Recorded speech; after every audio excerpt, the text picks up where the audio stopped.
Hi. Hello.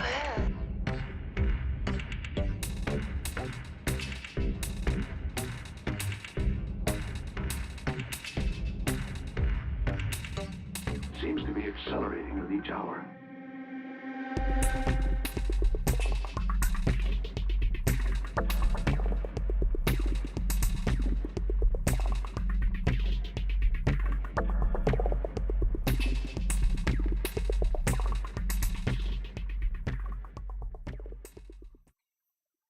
Hello. Hi. Hello. Oops. I thought I'd change the time to 4. And I was surprised when I launched OBS. Why there's so many people in the chat? They're waiting for me.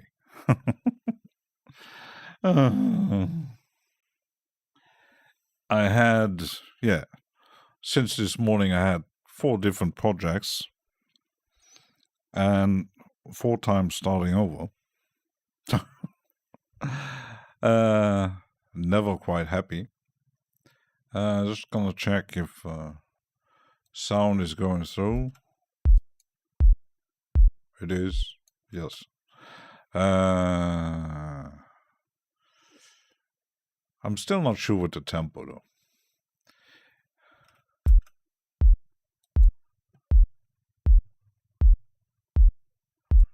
I'm experimenting a bit. Yes. I changed a few things. I got rid of quite a lot of plugins, most of free shit. And I discovered why I had some problems with the rendering yesterday and the crashing. Because this morning I wanted to freeze render one of the tracks where there was that nice little sample on it. And every time I used one of the scripts, either the standard or some other actions, boom, it crashed. I just have potatoes for... Reaper crashed. So then I decided it's time for a little purge. So I purged. Yep. And I had reinstalled the Acoustica stuff that I did get for free. I didn't pay for any. And then I gone through those I had installed, and I tested 2, 3, 4 plugins, and I couldn't figure out what they're actually doing, because they're hardware emulations, and I'm actually don't like really much those hardware emulation when I'm not seeing or hearing anything what they're doing. So rid of those, and then I launched Bitwig to get rid of some of the nasty DLLs that didn't have installers. So a bit of a cleanup. So I made a kick, and I first had the idea I might retest it again. But this time I'm going to do it a bit more slower. Nice. Because I might use another sample in here.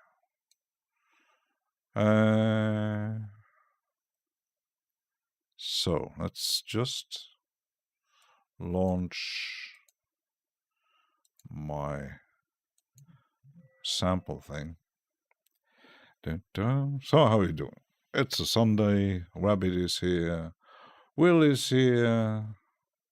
Udo is hiding there somewhere. Isomatic is lurking there somewhere. They probably said, "Oh, the Huggmonster is not coming. It's sleeping somewhere." Not hiding, just listening. So, something.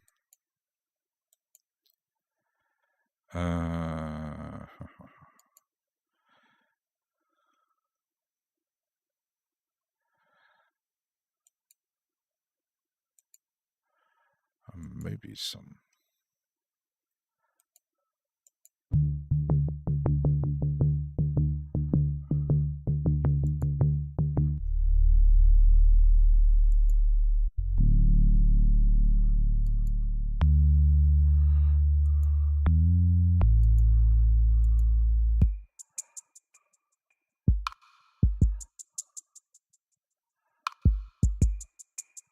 What we could is use this one.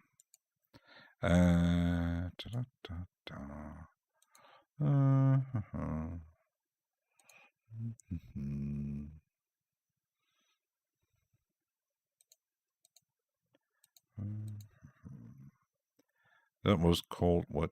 L32.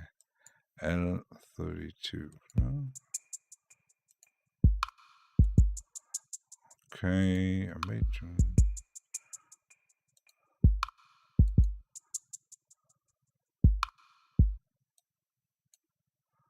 Maybe add a bit more.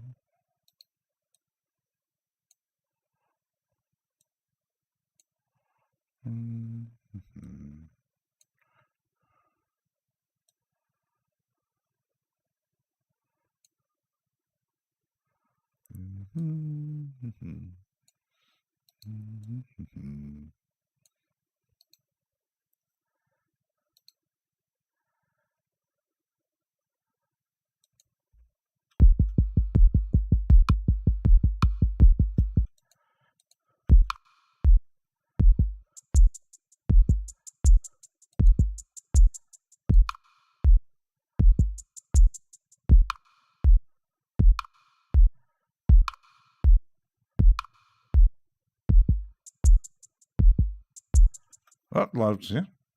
Hello. Ah. It's the first of the month. It's called hello. Hi. Hello. First of the month.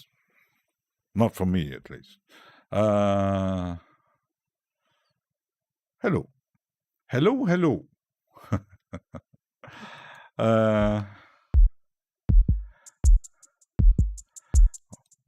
Is that the kick that drives? I might change. Let's see.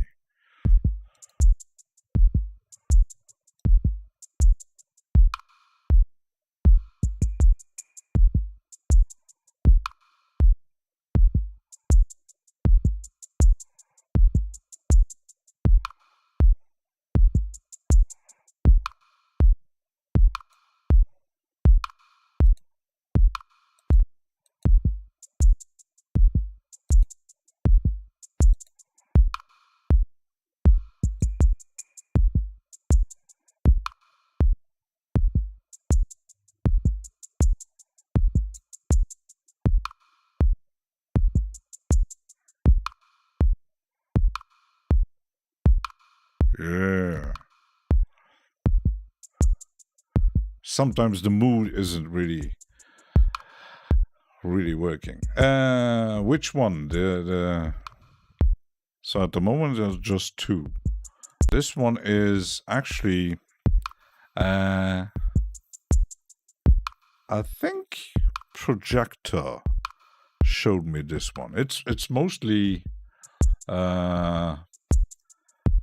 used. It's a normal, very simple kick drum synthesizer from what's it called? It has a bit weird name. Audija. They also make a free oscilloscope thing, and this is version 2. I had bought version 1. it's cheaper than most kick plugins. But yeah, the sound is more like if you have a kick like psytrance and maybe techno and stuff like that. But for some, I actually didn't know there were presets in it, but they are.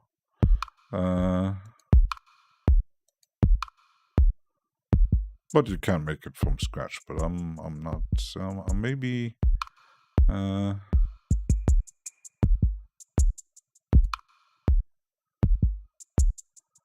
For band adjustment, master fine.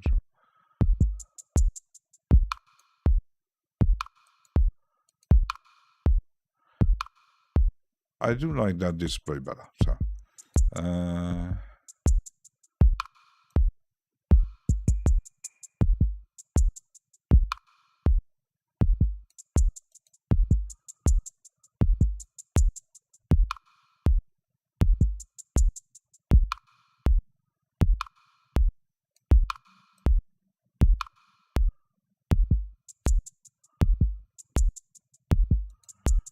that's better. And the second one is you can't get it anymore. It's HY Slicer. I think the Japanese company, I think, if I'm not mistaken. There is a version 2 now available. There was also, I think the CM magazine had a free version around there somewhere. I still have it installed, but I've never used it.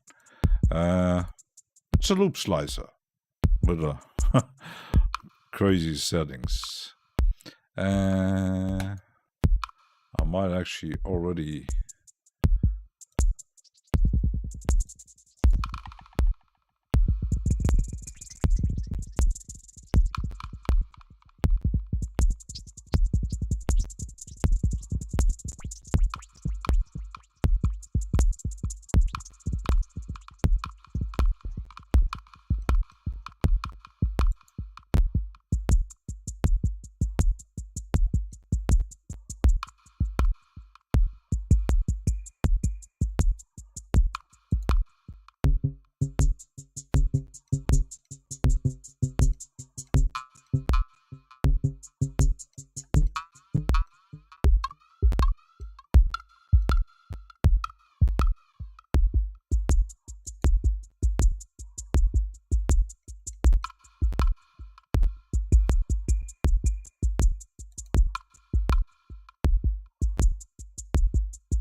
try to have a better sound.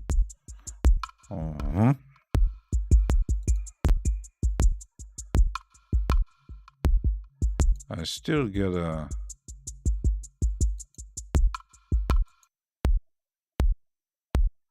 from the kick drum sometimes. I wonder why. Maybe there's an interference.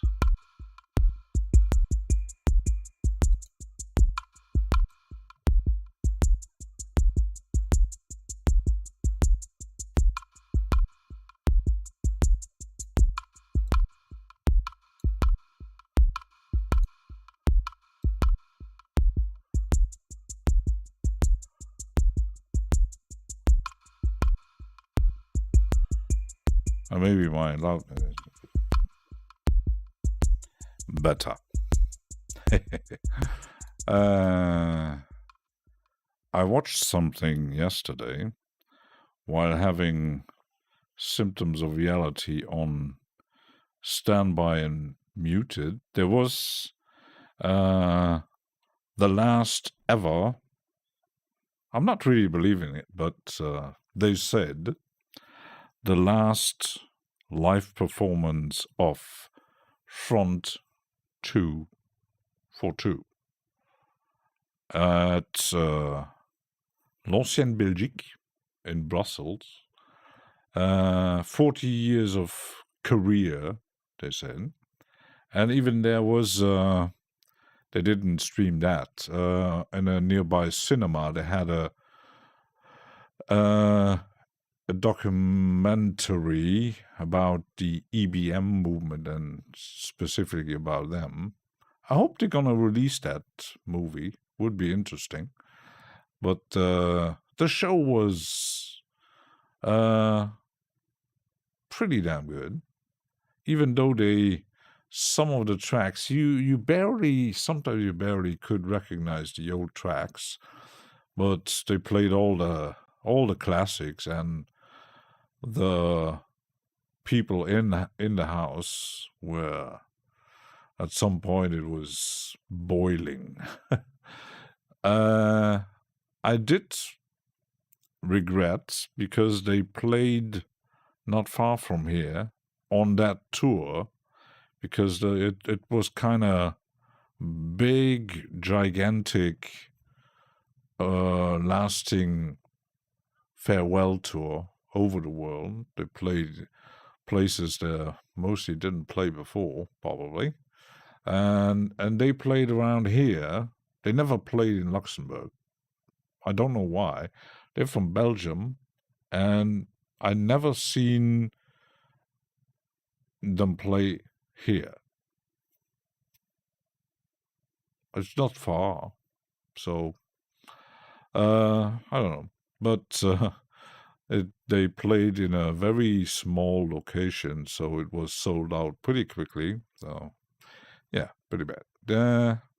But I was actually happy that L'Ancienne Belgique was streaming the concert. And yeah, 40 years of EVM. Still, but what was funny, I was actually keeping an eye on the one that actually making the music, but he didn't make any music.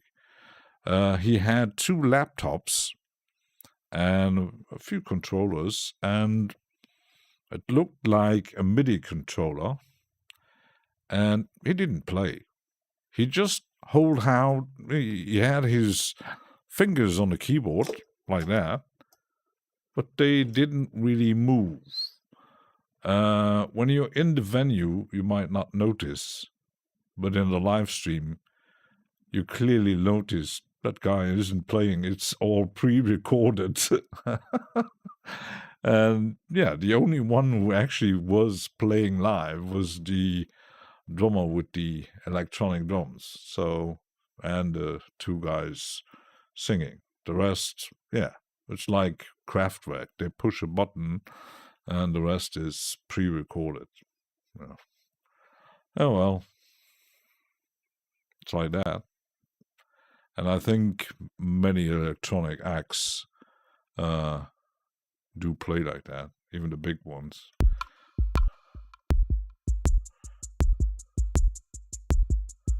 So now I got a rhythm, and because I'm always making a mistake to try to make it too complex, and I might change even the probability a slightly bit to get it more interesting.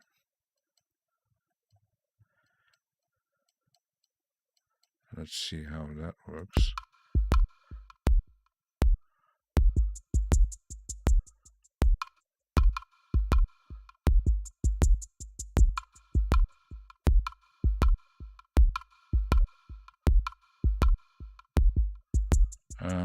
If I change the 6 to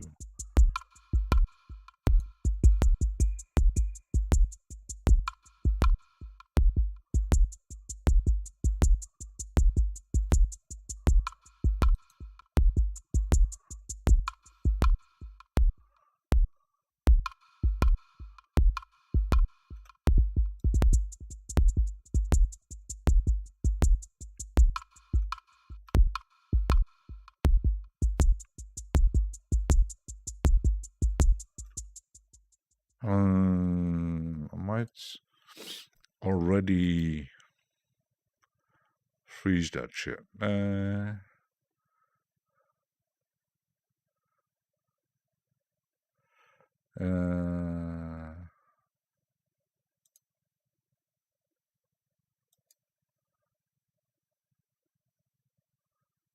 So let's see how that sounds.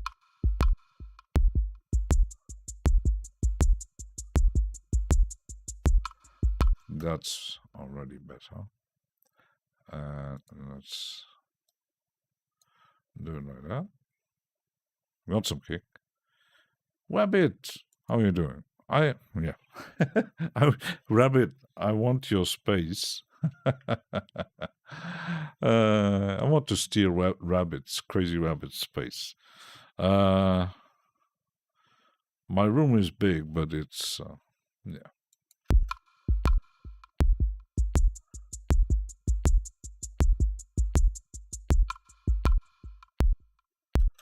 So let's could actually call this hook. Let's save it. And let's add something.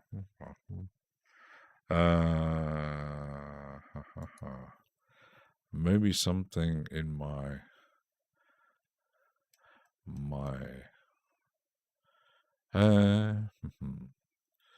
maybe gonna play around with Cleverland today. Either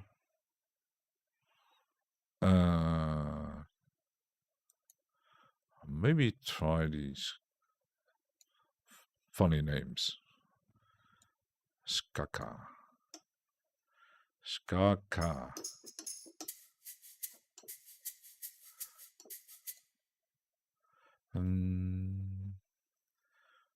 Pop world shakes, odd ones.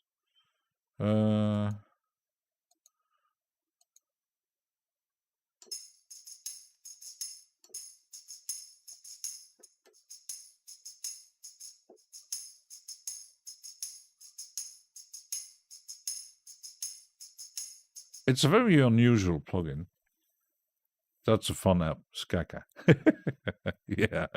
I must say the naming of Clevergrand's plugin I do have quite I don't have them all because some I always wait for a nice when the price is going down, kind of slow, a bit of a sale, because some of them, like the drum machine, the one shot is a bit more expensive, and the Tomophone, and they do have those synthesizers. They have apparently they have, they have desktop and iOS versions, I think. But they do work better as an iOS version and desktop than Audio Modern. Audio Modern and Imaginando is specifically iOS, and yeah, few of the apps on the iPad.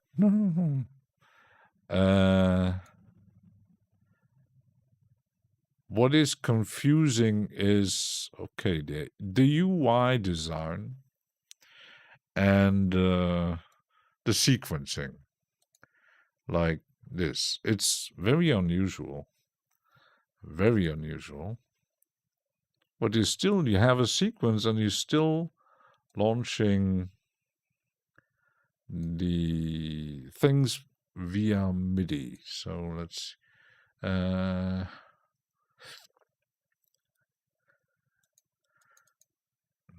do MIDI here. DaVinci Go. Let's see. That's C, but let's see which one. And I think it's the whole range. So, oops. Let's see if that is working. make it like that. Let's see.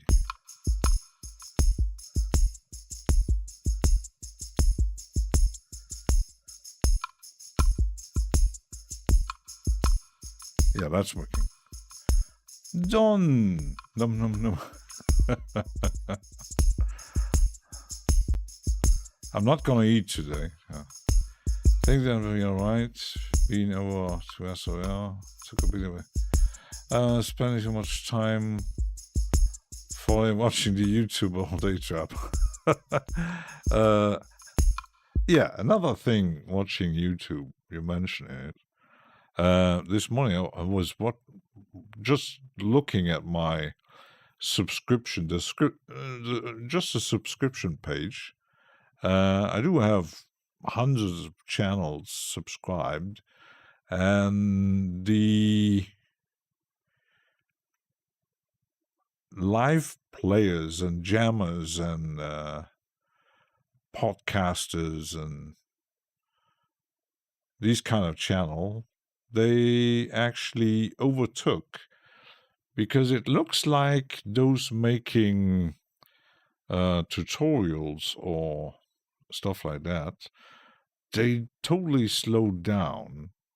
I know for some, I know, for example, one who I was really liking to watch, one man in his songs, slow down because he has health problems and is pretty busy, and others, they haven't been doing much for months. Some completely disappeared. So I don't know.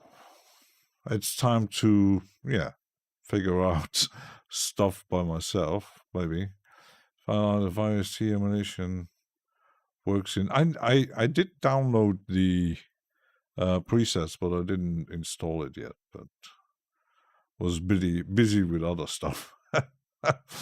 Busy figuring out my Reaper problems and cleaning up the plugins and stuff. And I was going through all the folders and looking at the plugins, and some, you had mostly the free stuff. You had one plugin. I paid a few bucks for it. There was a guy who developed, it was kind of granular, ambientish thing, and I think it was on Gumroad or GitHub. I paid a few bucks, and it was kind of nice, but it wasn't really finished, and there wasn't really much happening, and like many small-time developers, suddenly they disappear again. I wrote a song for Risky. I don't like confusing computer. I'm just sitting on it. And this, quantity of songs. This morning, Pellinor suddenly reappeared again. I haven't been hearing from him quite a while, so he said he had 600 songs or tracks, and none of them finished. The work in progress I did, for the stream, I deleted the 4 I had. I deleted them because I had to reassess. And it looks like in 2025, there's people, some slowing down, some having health issues, some just disappearing somewhere. Craig, there he is. Did you take a nap? After 3-hour nap. For me, that's not a nap. That's a siesta. Just taking away from capital developers. Oh, I'm gonna have to visit those. So, reverb.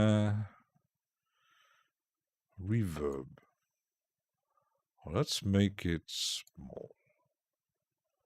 A bit more. It's a bit discreet though. I might even increase the volume a bit.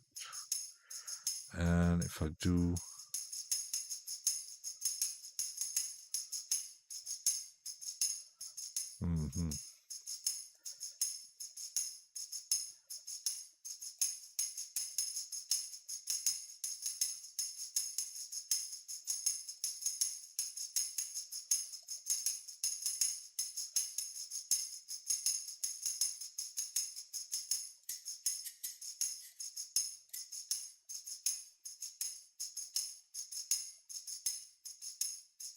I'm not sure if it's actually reacting. Yeah, let's put the fucking output up there because I can't hear it. Let's see.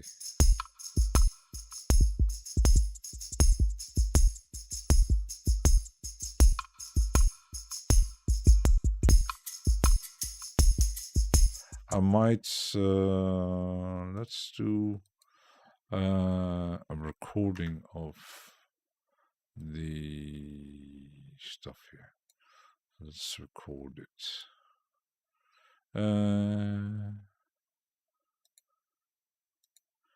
Because no.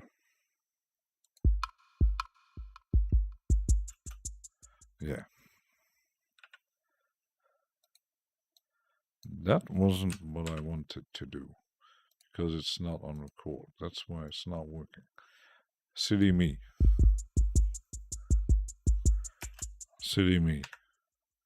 I'm not in the mood here.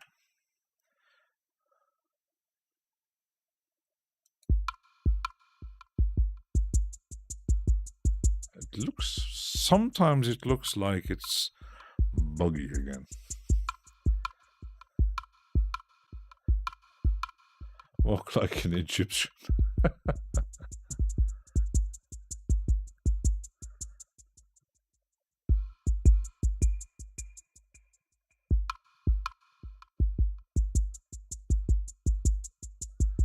Might only keep some of it. A bit like, oh, you're a bad drummer. Let's keep just the good parts. It's not in the mood for a crowd.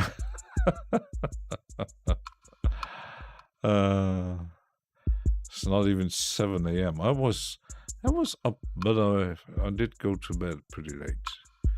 And oops, matter. I might just keep that part here and this one maybe.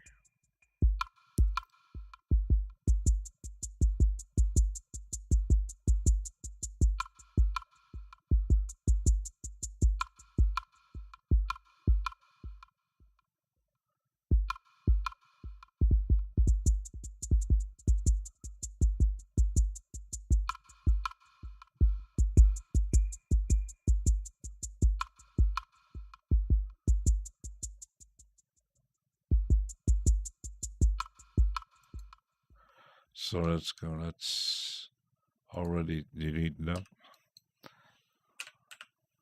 And could actually here in Luke stream 3 a.m. Oh my goodness.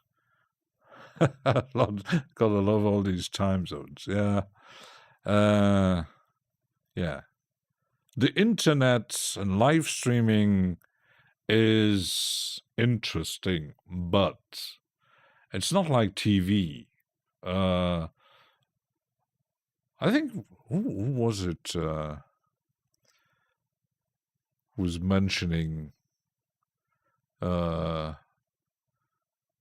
not sure if it was on Ken's Pub or on SOR, about TV back in the days.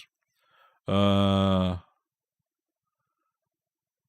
can't really remember when it changed to, because I do remember watching at a very early age. I was 13, 12, 13, 14. I'm not sure, because I do know Rockpalast from WDR in Germany had it wasn't live, I think, but it was a transmission of a festival. I think it was in the Philippshalle or Westfalenhalle in Dortmund. I'm not sure which one.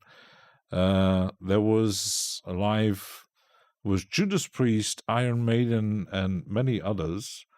And I think that it was the first time Iron Maiden was touring with Bruce Dickinson after the Number of the Beast. And they showed it quite late at 10, 11 p.m.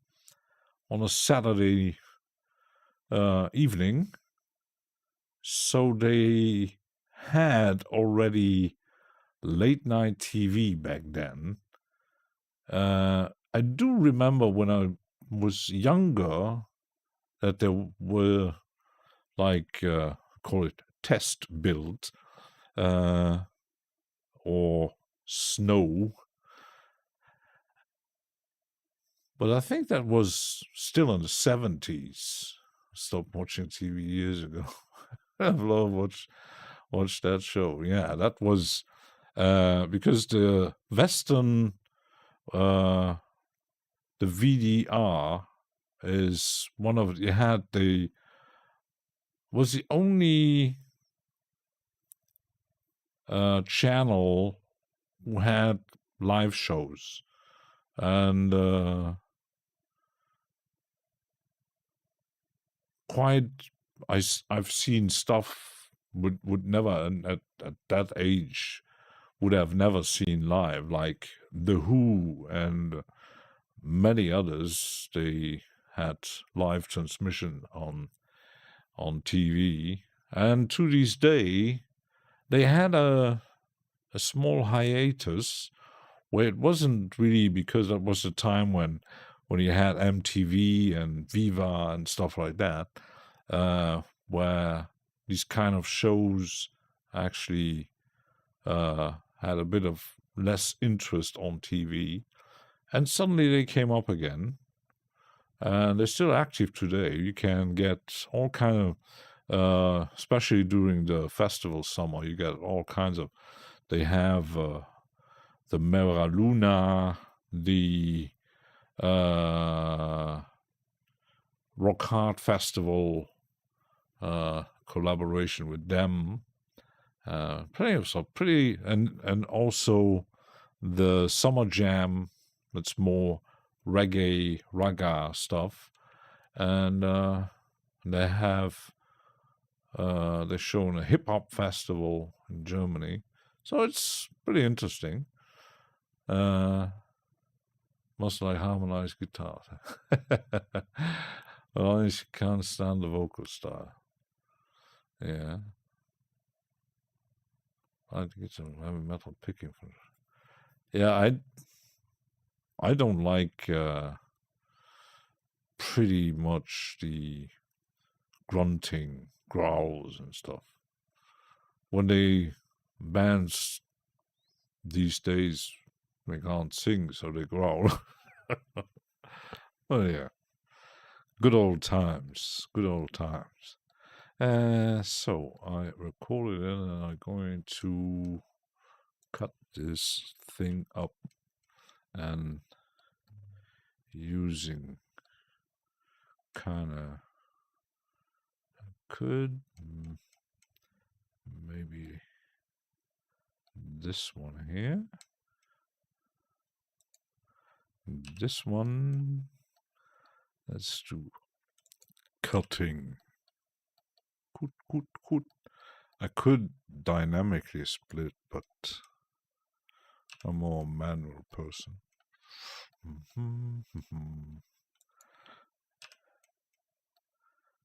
Like this. Yeah.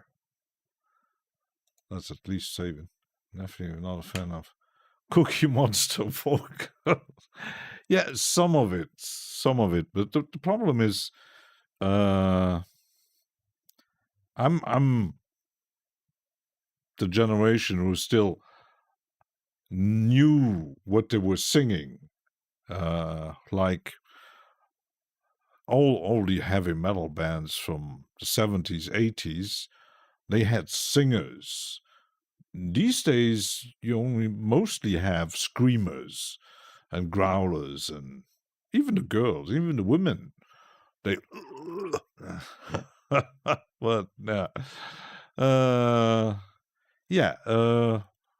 in bands like Opeth or Gojira, but that's more progressive. That's okay. That's part of the. But on the funny side, when you get the how is it called, metalcore bands, they growl and then they sing in normal voices. That's why so much of my music from the 60s, 80s. Yeah, and even Black Sabbath and all those bands. Maybe feeling nostalgic, but this morning, when it comes to nostalgic stuff, it's in every genre. You see people going back to. This morning, I discovered a channel who's doing DJ mixes, and apparently the DJ scene and people loving this kind of music is dividing in 3 different directions. You got the suddenly DJs coming up only mixing on vinyl and not mixing in a club situation, more like back in the days when you had the lounges. So ambient, deep house, and more relaxed trip hop stuff, vinyl, and even using rotary mixers, expensive cables, weights on the turntables, picking up the vinyl very carefully, not like many DJs do. Very high-end feel, like kind of stuff. And then you got the live players. There's even more and more coming up. Even the French TV channel Arte doing streaming, not streaming, but in doing live shows in different places. A bit like what's it called? It's more DJ focused. It's a French channel, but and you're seeing people doing live jams in mostly techno stuff, with instruments, no DJing. So that, and you get the rave scene, the club scene, that mostly Instagram DJs and stuff like that. You got 3 different directions, maybe even 4. Like the in the beginning, it was interesting. I was watching Boiler Room, but these days, nah. Howard Dio, my guitar teacher, was Craig Goldie, neighbor who became Dio's godchild, how to play with him much longer. Ooh, that's interesting. My favorite hard rock metal singer is Ronnie James. It's the first time I heard Ronnie singing, because there was a very famous video who constantly showing up on our TV channel, most of the French TV channels, the Love Is All from Roger Glover. And that was the first time I heard, I didn't know who Ronnie James Dio was, but hearing that song and that voice, it was, damn. Then early 80s, I discovered Black Sabbath with Dio, and then, of course, his solo stuff. And I didn't know about Elf and Rainbow. That came a bit later, but I sadly never seen him live. I did in the 80s. I was hooked on many metal festivals. I've seen Kiss, Ozzy, Maiden, Anthrax, all the big names, except Dio. He was not on Monsters of Rock. He was not on any European festival shows showing up. Maybe others, maybe, I don't know. I was sitting in a country where there was not much happening anyway, so, and I clearly remember in the Netherlands, Aardschokdag and Dynamo was more thrash metal and stuff like that. Richie Blackmore was the guy behind Rainbow. I got to hear a lot of stories from Pussy, but yeah, Blackmore. Blackmore is a very special guy. A bit too over the top, narcissistic and stuff like that. Love Is All is amazing.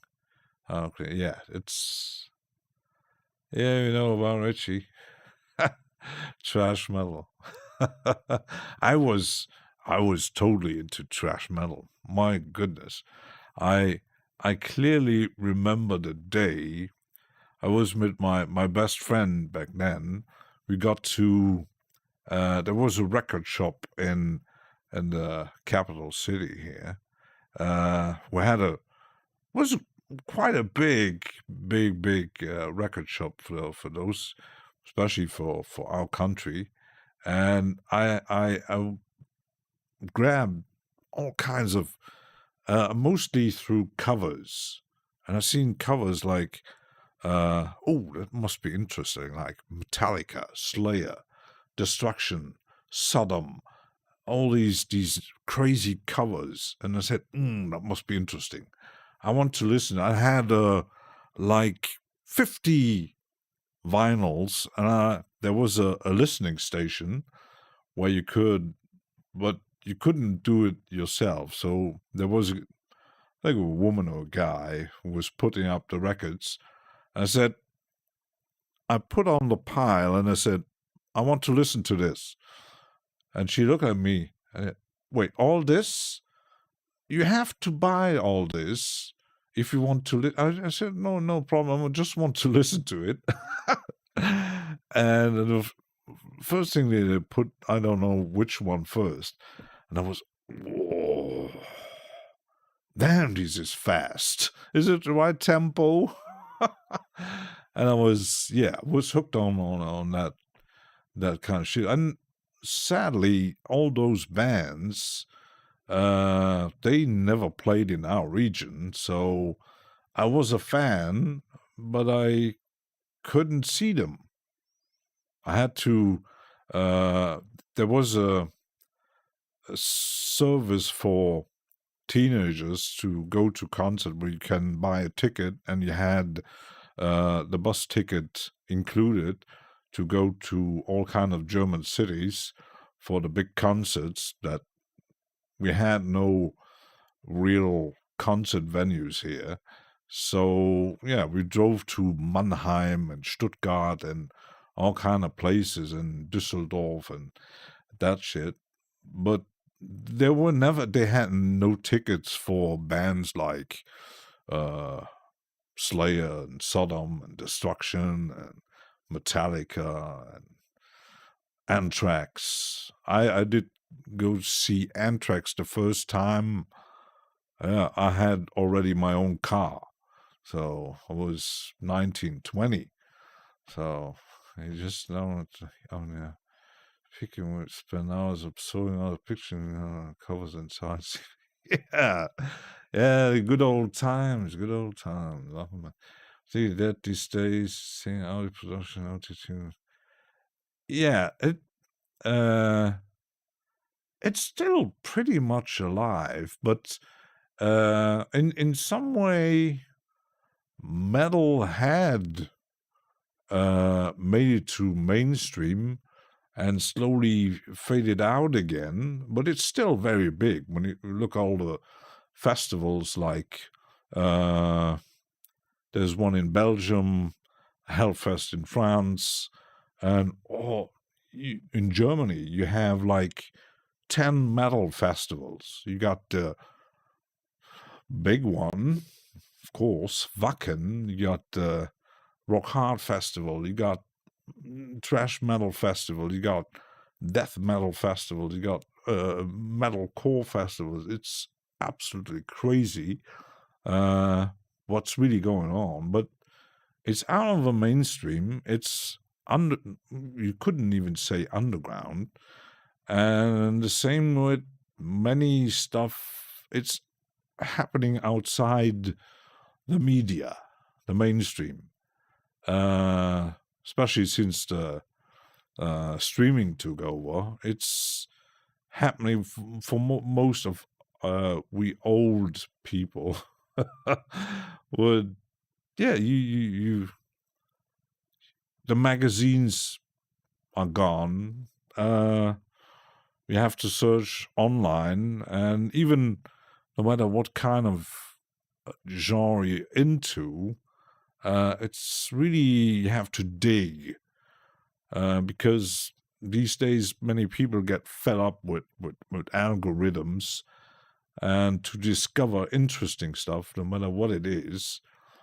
Sometimes I get to see someone posting hip-hop stuff, and wow, no auto-tune, really straight, really good, like back in the days, but not coming from France. France hip-hop is, for me at least, is dead.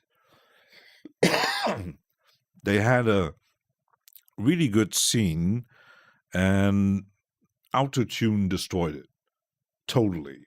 Every track is coming out of the French hip-hop scene is autotune to death. It's it's not even hip-hop anymore. It's mixed with Afrobeat, so mostly African influences. It's not good. It's terrible. Absolutely. And these days you got a French metal scene again, so that's interesting. You got Gojira and many others. That's interesting, but I think yes, I finally was able to give someone a CD or album. The same way. How I feel, yeah, and I remember the time when I was still collecting and buying huge loads of CDs on Amazon, but these days you can't even. Last time I tried, would be interesting to collect Genesis vinyls, and I looked at Amazon. First of all, if you find one, pretty expensive, and sometimes you get different versions and remasters, and you don't really, which one do I get? And then suddenly you see, there's one missing. Mothrizzle. And you can't really start a collection of a discography like any band, like no matter what. It's even Scorpions and Deep Purple and all those old bands, to get actually a complete discography, it's impossible. You can't find it. And forget about record shops, especially here. There is no... if you got a favorite band like me, like when I'm looking for Marillion, sometimes I find one in... I can't even say it's a record shop. It's a media center, but they don't have any records. They don't have almost no CDs. It's damn. Why? I know the teenagers. Yeah, they listen to Spotify. They have no clue. But we old people, we're still here. Hello, we're still here. Yeah. So we have to find a special home pages and stuff like that. And if you find something, especially on vinyl, ooh, the prices. I've seen a special edition of The Lamb Lies Down on Broadway. That thing was $200 for a special edition with all kind of a book. And yeah, it's interesting for collectors, but I don't spend $200 on one record. I spend $200 on 10 or 20 or 30. Well, not on one. Boycotted Spotify. Yeah, me too. I still listen to stuff on YouTube because I can, but Agnes needs the money. Yeah, but you could complain for days and days, but it doesn't change the facts, and it will probably get worse until it gets better, because even though vinyl had a revival, well,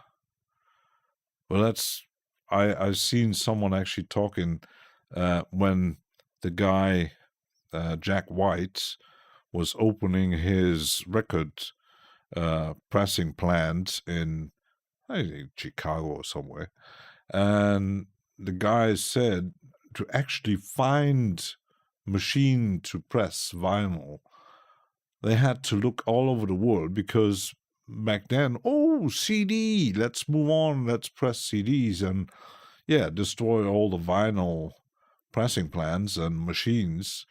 You couldn't find any. So, we got a vinyl revival. Oh, sorry, we don't have any machines anymore. This literally goes flat. Isn't it along the edge? Okay. Not so not. Yeah. Ooh. Da Vinci Code has... I do have the CDs and stuff like that, but I would like to grab the... and I think I found a site, but the site was on...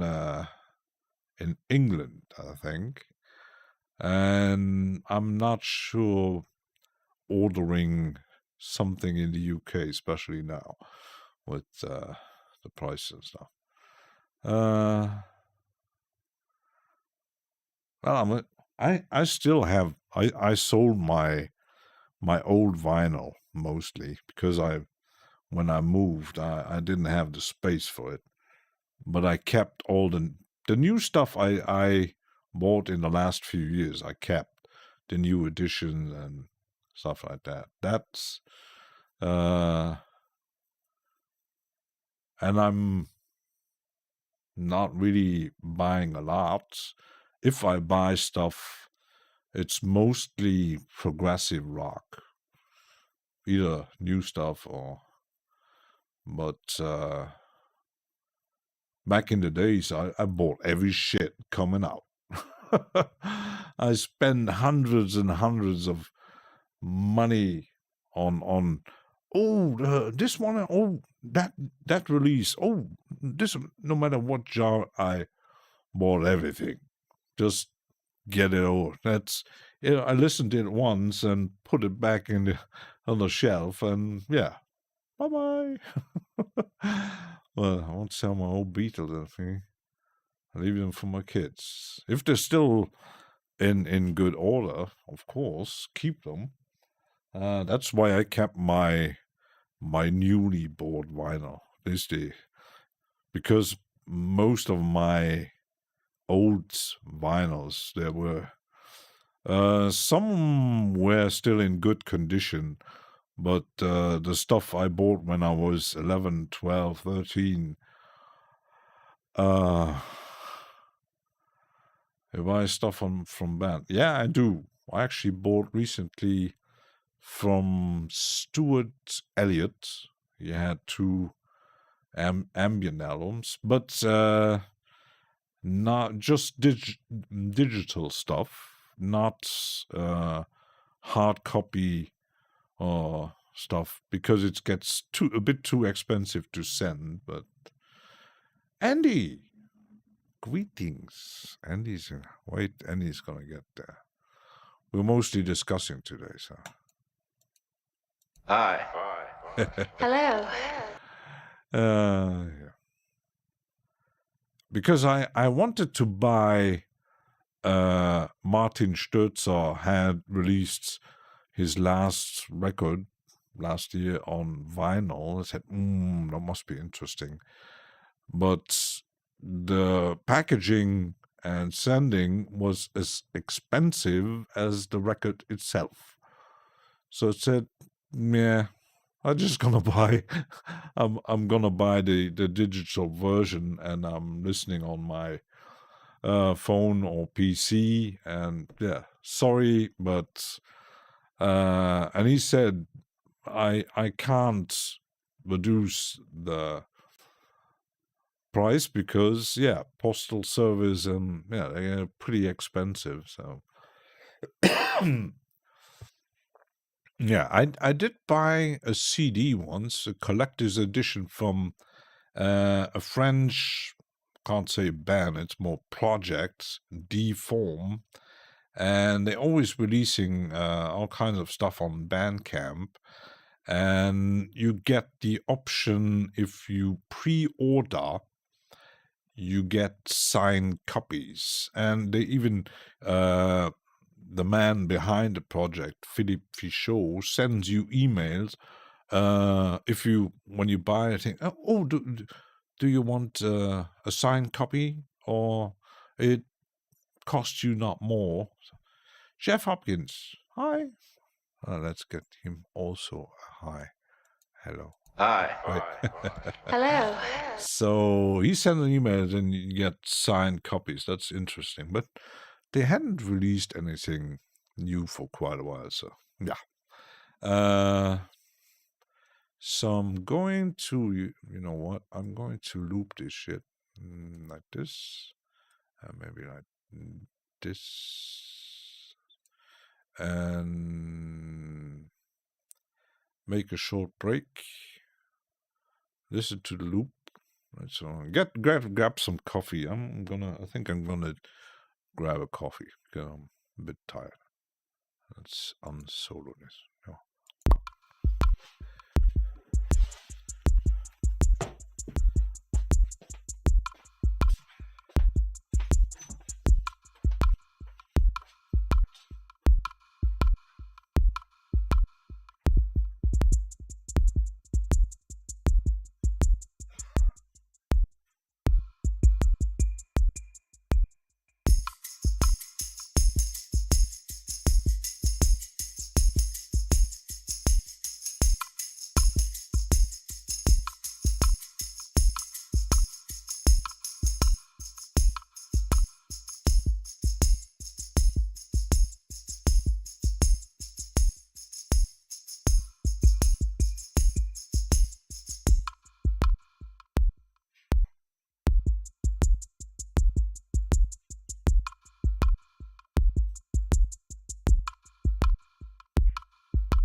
I'm back. Oh, with my coffee.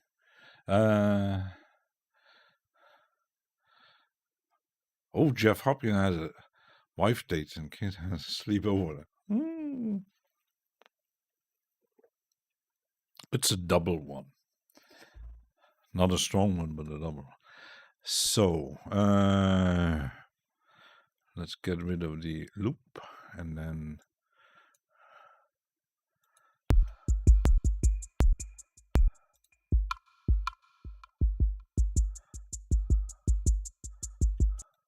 so it's I don't want this one.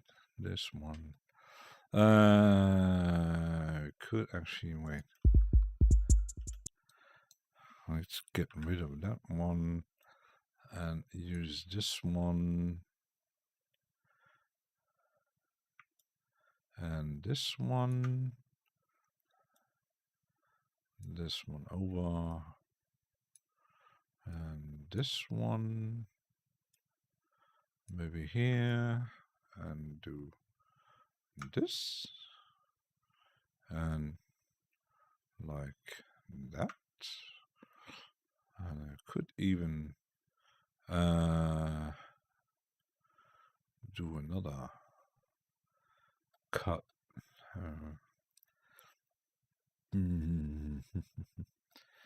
Oh, we're gonna leave it like this.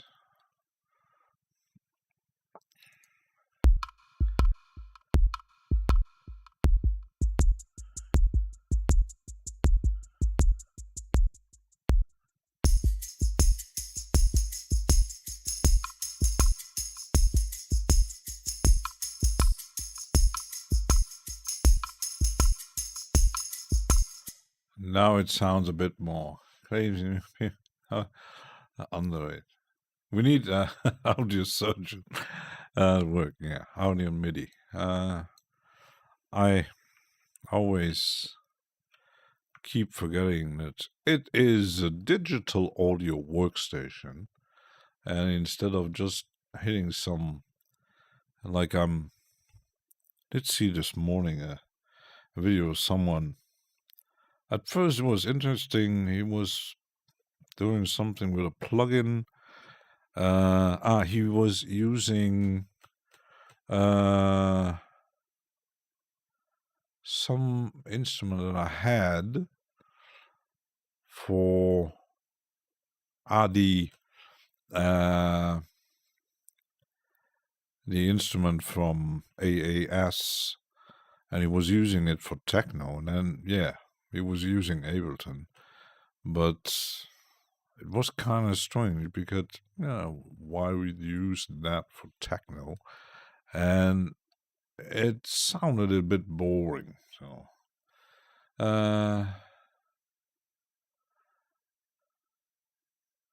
yeah. So let's see.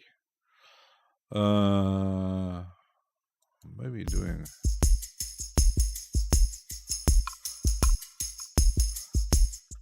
rhythmic today. And a bit of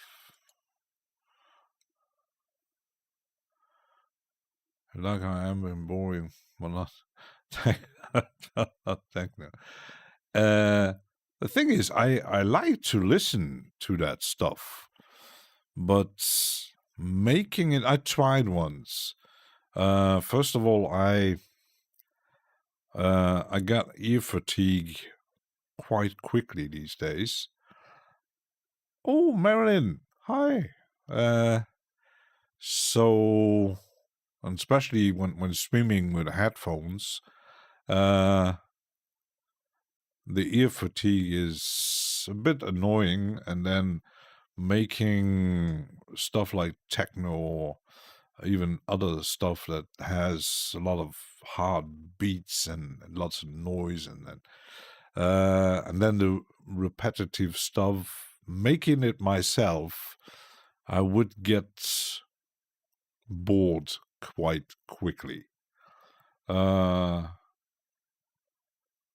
know most of the stuff these days is I always trying to, with a progressive mind, doing something interesting, but when you listen to something, especially in electronics, it's when you listen to stuff with a producer's ear, you suddenly realize, oh, yeah, it's everything, yeah, it's the same thing all over again. And then you got the break, you got the drop. Still couldn't figure out what that is actually. But oh dang, that can give me ear fatigue too. Yeah, it's I do like to listen to some live stream, even from Ryota, Maikawa, or Speedy G's store or others, but it's mostly more. It's not really. They call it big room rave techno. That was good in the 90s, but trust in one's feet. You can't see my feet. But I was never a really a big fan of everything big room rave stuff like that. Big clubs. I was always into more the underground minimal stuff. That's more my thing. Like I do like to listen to the releases of compact and minimal techno, experimental IDM stuff. That's my thing. But I wouldn't listen to a DJ set from Drum Code or Chris Liebing. That's not 20 years ago, yes, but I used to do lighting on sign and underground clubs and lighting with all sound repetitive being uncertain. Yeah, it is repetitive, otherwise it wouldn't be techno anyway. So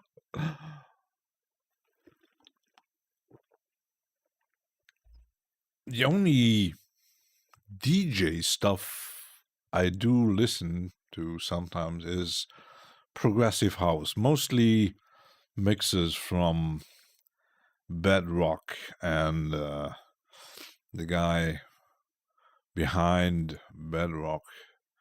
I always keep forgetting his name.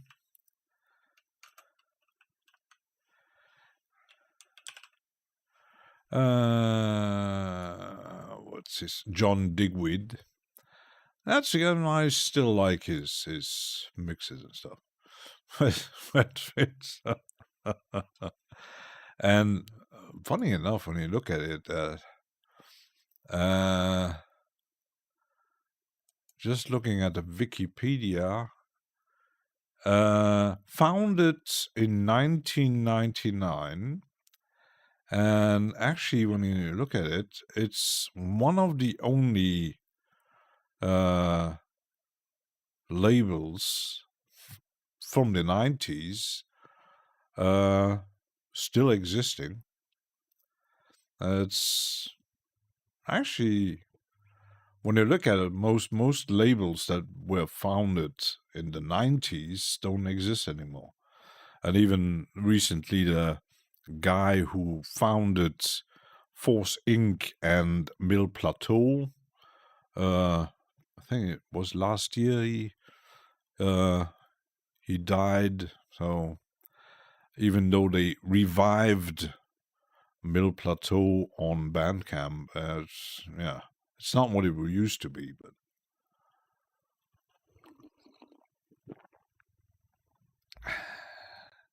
oh, you got an interview.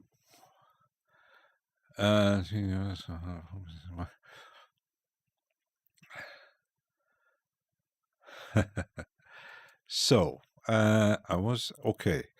I think I'm gonna stay with.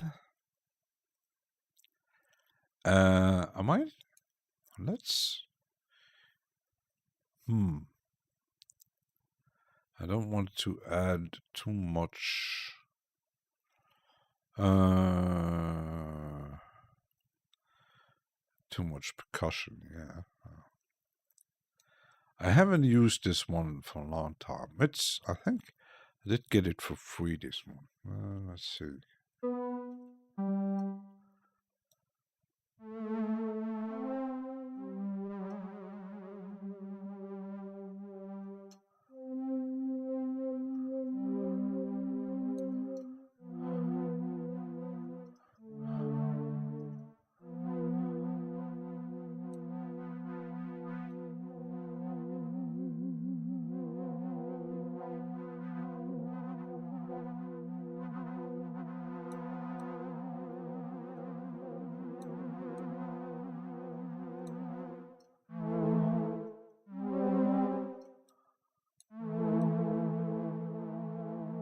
Still have to figure out how this thing works, but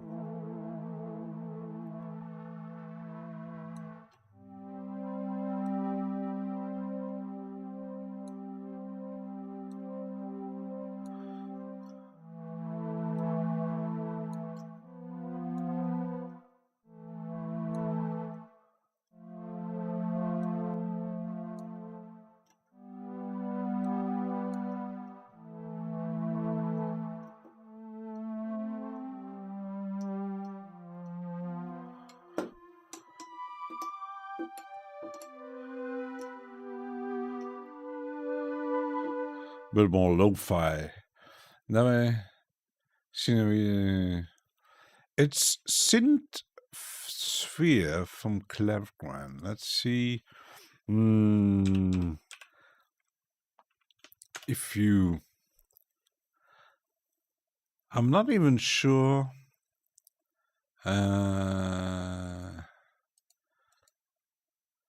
Instruments.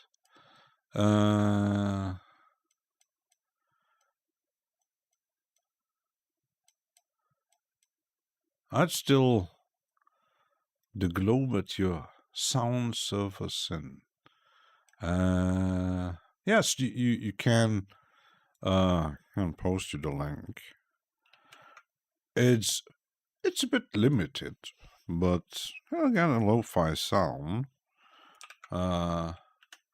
It's free, so always good to have something free.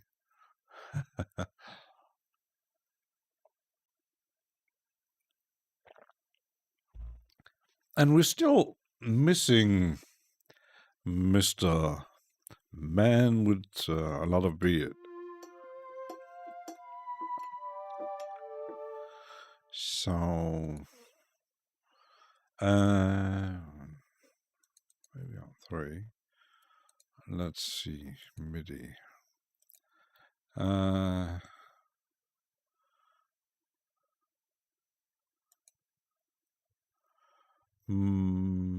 I want to, let's see,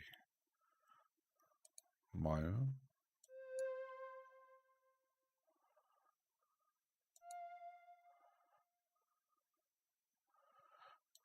Maybe shorter.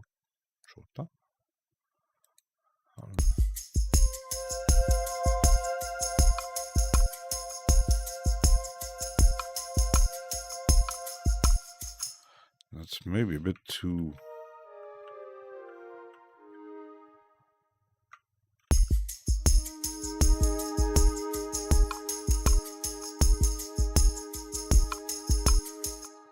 If I know...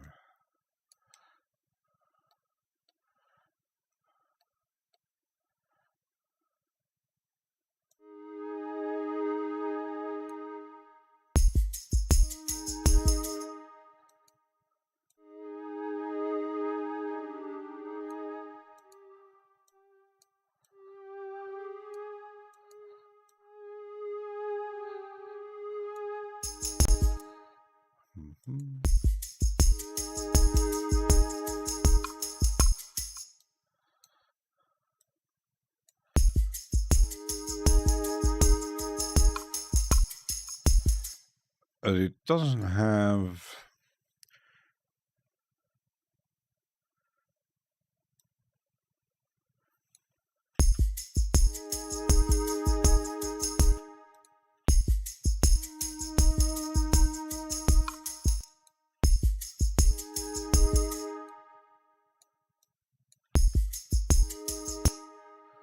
Yeah,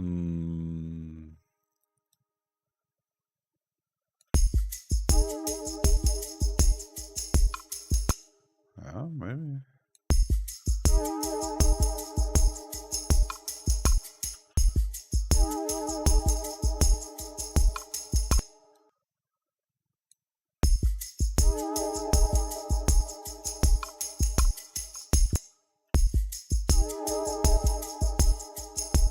Because you don't have any ADSR on it. So. It's funny. Where the heck is man with the funny? Yeah. So he's missing in action. Yeah. Someone said he was on vacation and suddenly, well, that's the thing with all the people you see on YouTube chats and Discord. Suddenly, real life comes in the way, and then you don't know where they are. You can never seen one money thing go. Yeah, actually, but that's the thing with Clevergrand, and that's what makes them maybe more interesting. They had other, because I have all the percussion stuff, and a lot of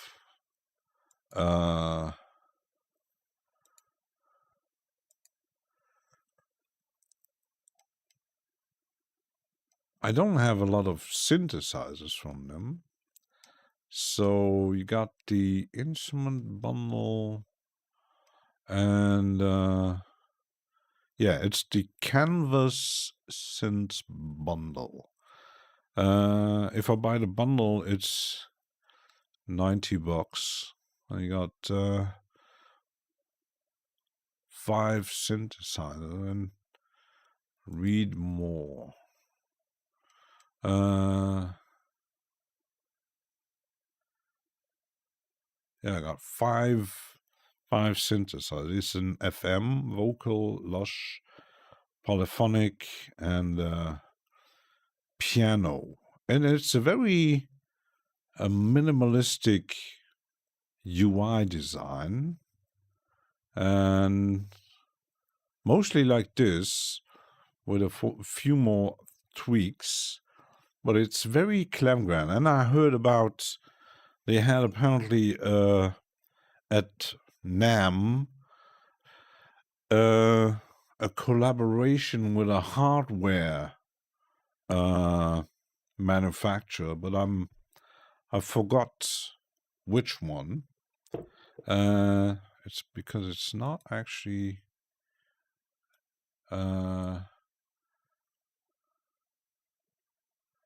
about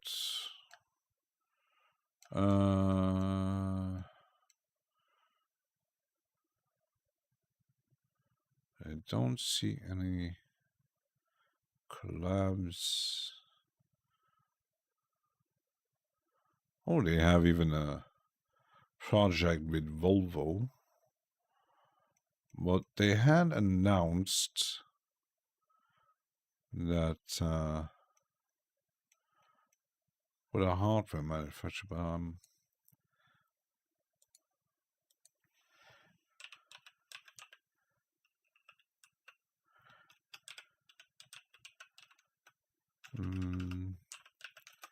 news.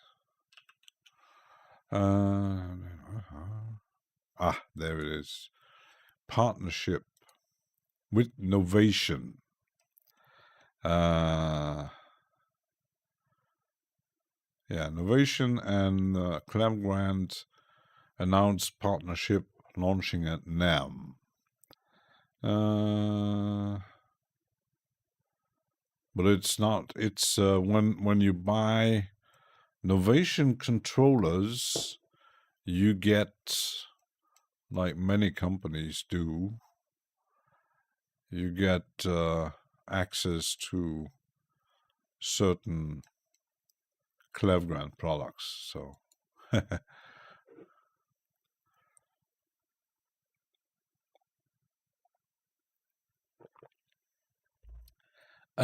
Peeps come and go, man by city can one set them without telling why poisons him. Yeah, it's like I told that story. There was a guy, I think he was German, and he mostly hang out in projector stream, and even I think he was on Odo stream once, not sure, but he hang out a lot of on YouTube, and then suddenly, poof, he disappeared. And I had one in my chat, and he keeps sometimes still popping up in Viral Beats Discord, but it looks like he's pretty busy in real life, because yeah, you don't see him in chats, you don't see him in streams on Discord. Yeah, real life stuff. Who knows? But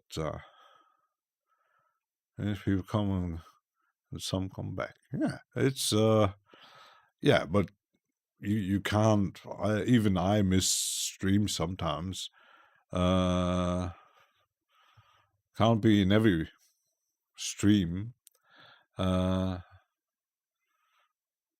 Life goes first. So if you don't have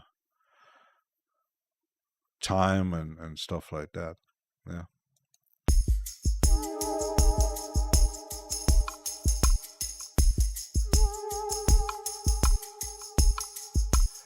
It's a bit.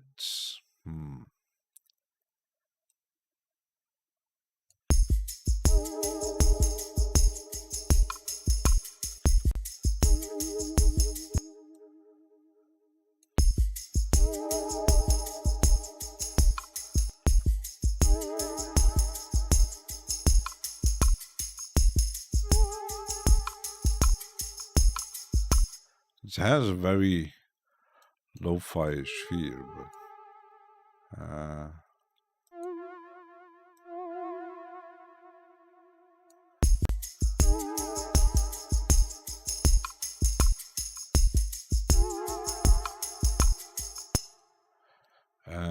maybe if I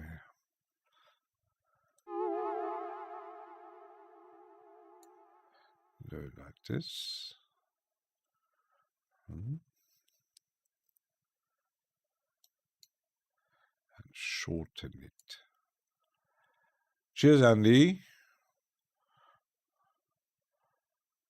Andy's going to verify if his modular synthesizer is still there.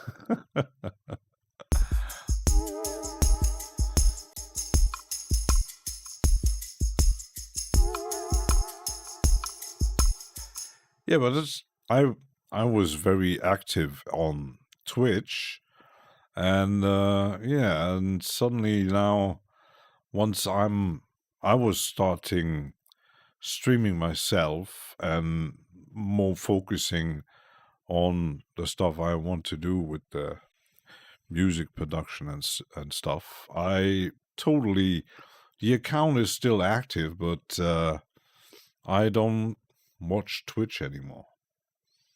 I lost totally my interest in, and all the people I'm sometimes I'm still checking on, and then I'm seeing the people I liked streaming, because I don't like to watch big streamers, but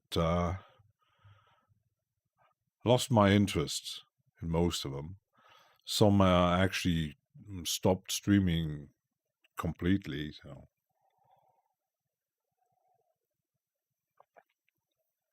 can't be everywhere. So yeah, can't be everywhere. Might with that glide thing. Because I've never used that. GP glider. Yeah, I'm not used to that.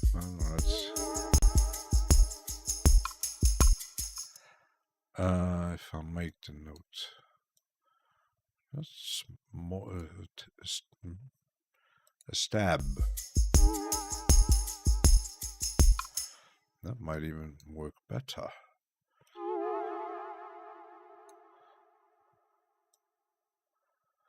A small stab.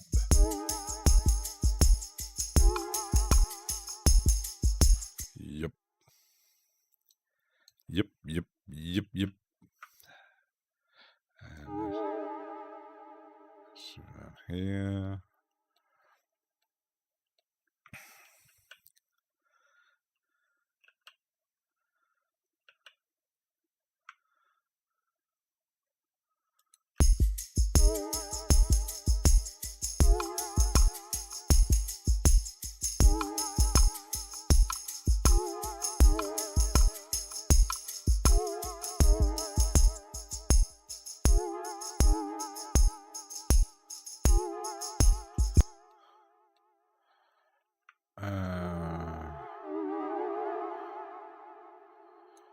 Let's change the...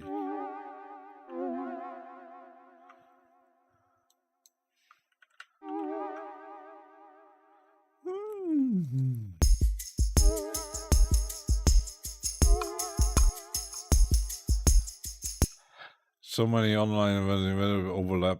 You see the try to mount between them. You have to choose. Yeah, of course. But that's the same thing if you do stream yourself. And more people actually stream, especially in the music stuff. And then you got the time delays. I was watching a lot of Alchemy, and he changed his timing, and he mostly streams when I'm in bed. I do get lucky when I catch Viral Beats streams, but due to the time difference, it's like Jerenem. I've never seen him stream because he streams when I'm sleeping, and I can't take a nap and then watch a stream and nap again. That would destroy me. But the man of difficulty, not anyone puts on anyone else. Me, use yourself. Frankly, yeah, it's you can't, you're paying that once in there. For your stream, it's going to be 70 BPM to 100. I might add, it could actually, let's stay on the clamp and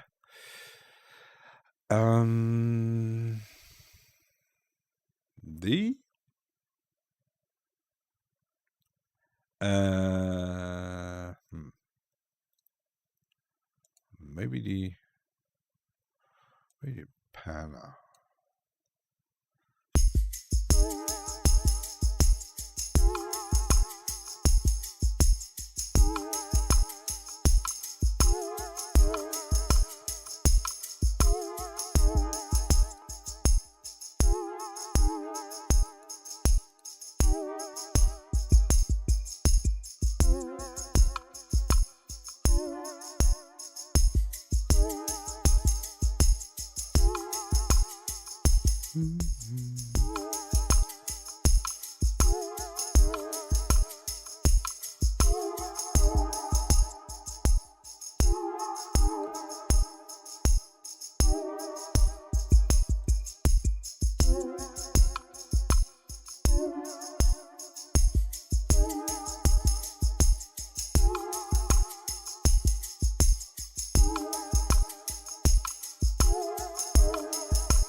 If you're into lo-fi, Clavgran is the stuff.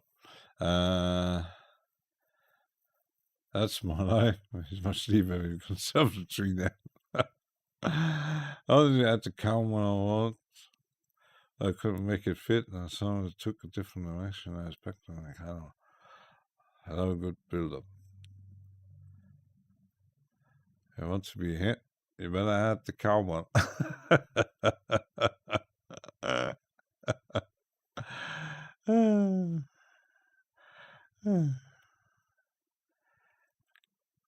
And the thing is, I think you got streams that are kind of invoking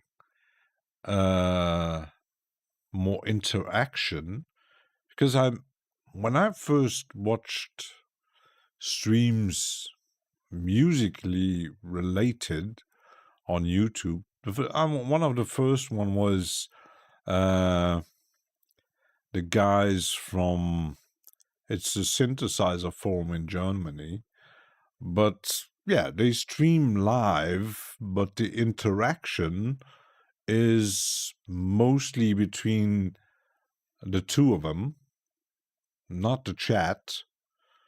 So that was kind of, yeah, you watch them as more like a podcast. Was a bit like ProSynth Network, even though they don't interact much with the chat either. And like many others, I seen for a certain time, Rob Acid was doing live stream with his friend, his also producer DJ. But yeah, that was a stream where two or more people actually talking to each other, and I'm not sure if it's interesting, because I'm not really, I don't listen to podcasts anyway, but Symptoms of Reality is a bit different. You got a bit more interaction, you got music and talking and stuff like that, but no interaction at all. Not really interested. And then you got people actually going into a stream and then they're just lurking around somewhere and then doing stuff on their own. It's like listening to radio. How much percent too much? Great guy, mostly just in talk. Yeah, they talk to each other. And it's more like a podcast. More calm.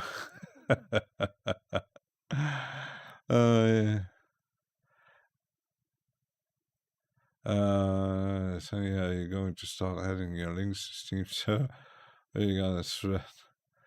I need to check viral. Most of his stream. Yeah, Viral Beats has his own Discord, but he's always busy. And sometimes he's more active and sometimes he's more busy doing stuff again. And so people that interact with the chat are a bit maybe the only winners. Yeah, but it depends on how you actually, like when you watch Alchemy and Projector and Mycelium, many others, when they stream, it's planned like an interaction. Like, but you can watch Data Broth. There's no Healer's Total. There's no interaction at all. Treat he still writes. He does his stuff, and then he's busy doing his live jam. But there's also people who don't even stream, who makes a video. There's no talk. There's no nothing. And even this morning, Nenko started a stream, but there was no chat. So why stream? I don't know. With no interaction at all, you might as well just upload and go on with life. Yeah. Why have a chat then? Yeah, exactly. And that's what streaming is all about. Even, of course, when you got like Ben Jordan doing his live stream, he's mostly talking like a bit like me, but still, but he has more viewers.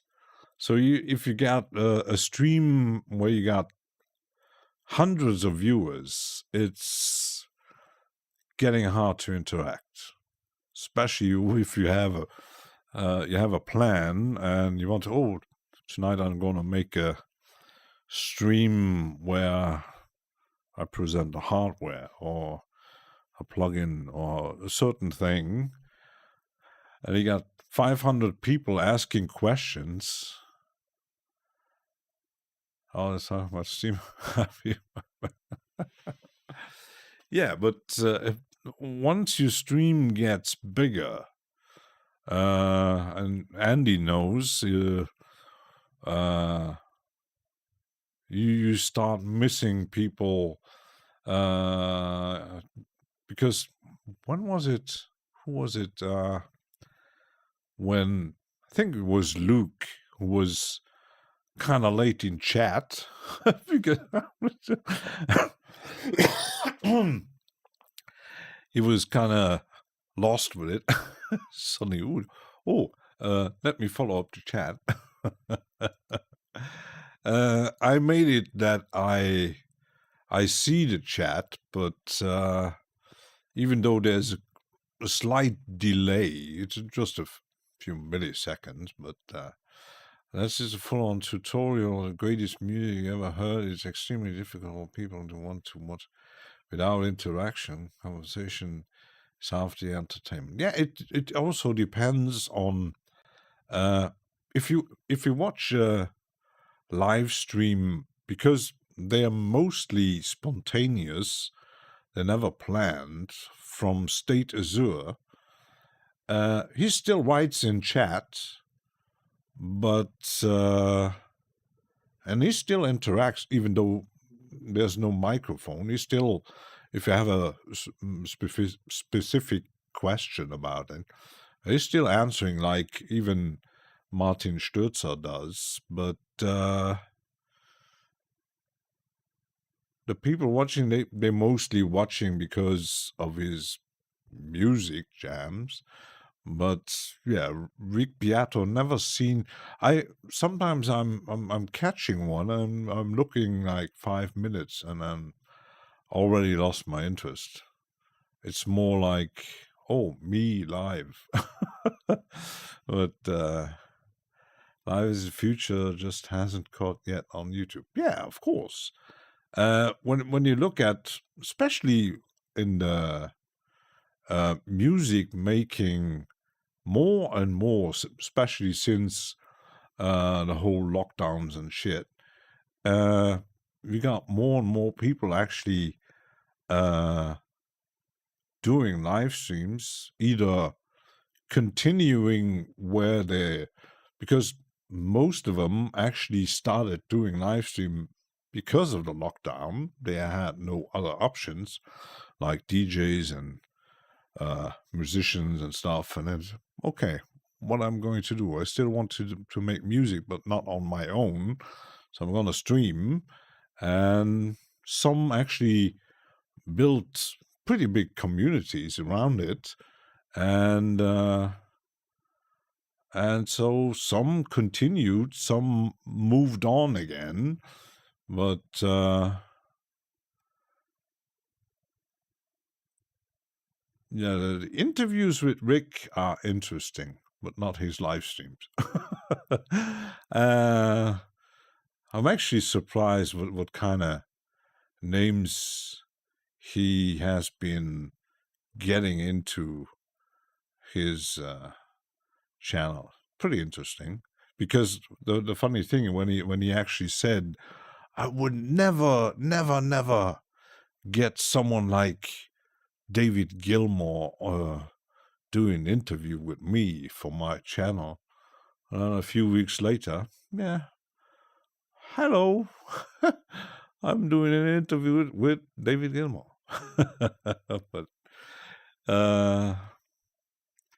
But the thing is, with Rick Beato, I think most people, when he does his interviews, and I already mentioned it. You see that he's not a journalist. He is a producer musician doing interviews with other musicians, and it's a total different situation. When you look, there's another channel. He does interviews with very big names of the rock world. He recently did a video with Steve Perry from X Journey, but that's a journalist. Even though he has questions musically related, but mostly it's the typical interviews, live, what going on, how's the wife, and but Rick is more, he's into the music. Well, what did you do on that record, and how did you make that string and that thing with the guitar, and almost too mainstream. You can see some interest by. Yeah, I think he's switched about his. He still tried to sell his books.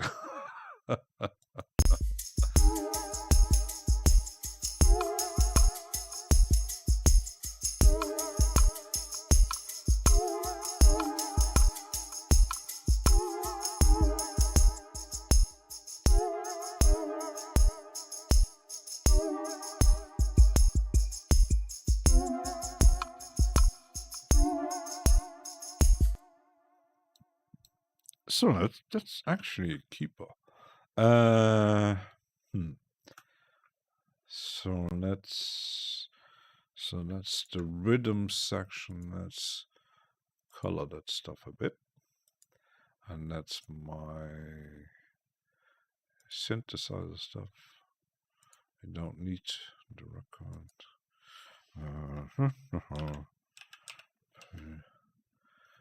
But I could imagine me when I'm streaming and I had like 200 people watching and interacting, I would be lost too. Well, Rick Beatterbook was surprisingly good for guitar exercise.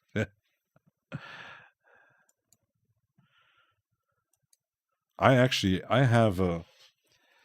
changed the places.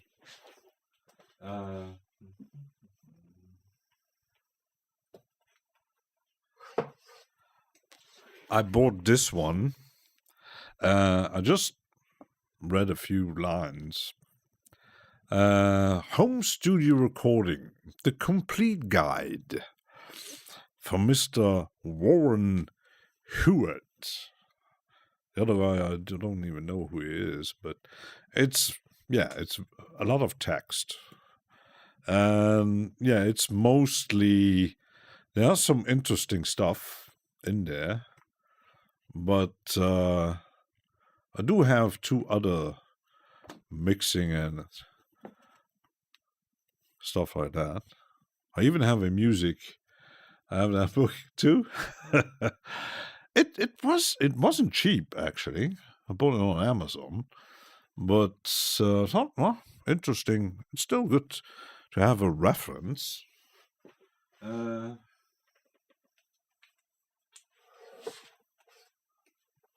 I did bought this one, and I think it's only available in German, from Eric Bachmann, about VC React 2. I didn't really dive in, but it's more just the basic stuff. Could actually watch the same thing on YouTube. So, Viral Beats is here. We just talked about you. And there's Viral Beats. You play a drone, Andy's coming up.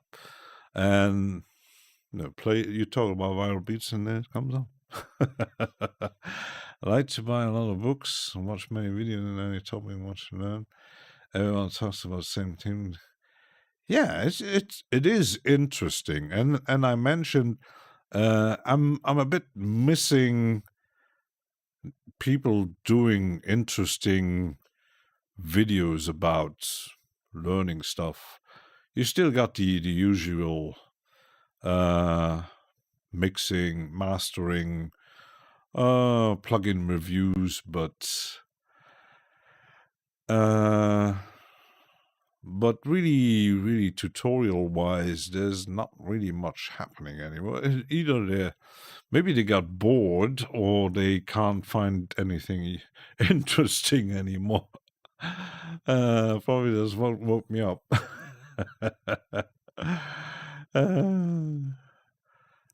Viral Beats had programmed an alarm when someone mentioning Viral Beats. But there's another thing. It's when you are a content creator, either streaming or making videos on any kind of form, it is you get to a point, okay, what I'm want to do to make it interesting. But well, live streaming interaction, I think it's nice challenging. Well, if people just join to have a good time without chatting. Yeah, but although it depends on the stream. If you look at some streams, like if I watch Ryota doing his live jams in Japan, it's about the music. You don't really need interaction at all. It's just he's jamming. It's almost like watching a DJ set, but with real instruments. You know it's not about the interaction. He says hello, and yeah, that's pretty much it. And he's jamming. So, but if you do like Odo does, he's making music in Bitwig. He's explaining stuff. It's more like a live tutorial. I try to do that, and I have no clue what I'm doing. Like showing stuff and then talking about all kind of shit. I'm still not doing or knowing what I'm doing. But I think I thought when I was making the streams, yeah, it's about.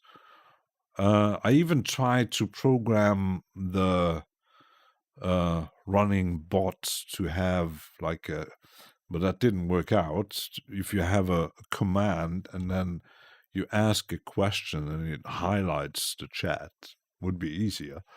Looks really good at playing, teaching, and interacting. Yeah, but I think it's in his nature. I think how's him between stuff. Mostly trying to make music, not live stream tutorials. Yeah, I'm mostly doing like interactive podcast live syndrome stuff like that. I don't know what it, something like that. And apparently some like my voice. I don't know why, because maybe it's just the effects that are on my voice. I don't know. Get rid of the books.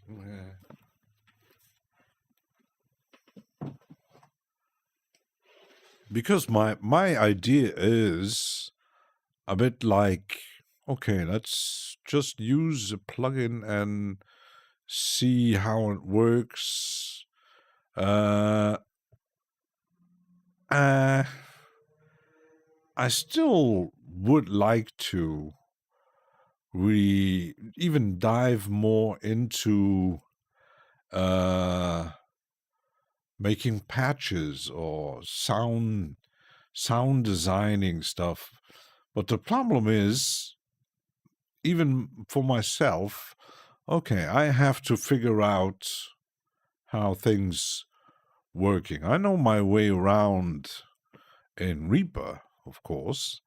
If you have Reaper related questions, even though I'm not as good as John from Reaper blog or Juan's from his channel, and Mike with Let's Talk About Reaper or Xilo, people like that, but they're expert in their domain. So, and when Mike is streaming, when he's Let's Talk About Reaper, when he streams, there is an interaction, but he mostly streams when he has the time to when he does his mixing stuff. It's mostly already, he did once a stream where some of the band members were in his home studio, and then they recorded drums and guitar stuff and bass, but that's most his. And the Reaper blog, he almost stopped streaming. He's still doing it sometimes once a month, and his idea was, if you have Reaper related questions, ask the questions. But it looked like the questions didn't keep on coming. So he was streaming, okay, what am I going to do? They don't have any questions, and okay, why am I streaming then?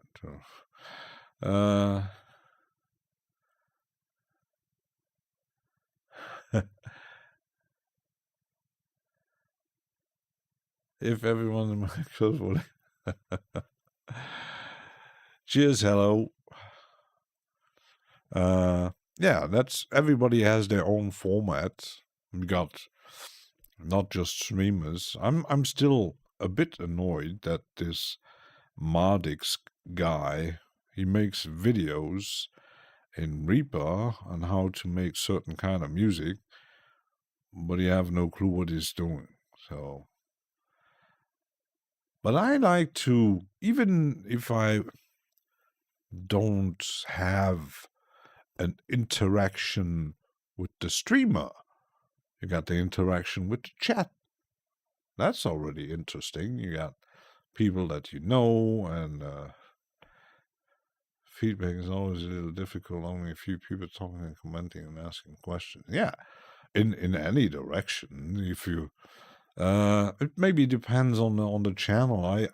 I've seen live streams from Polarity.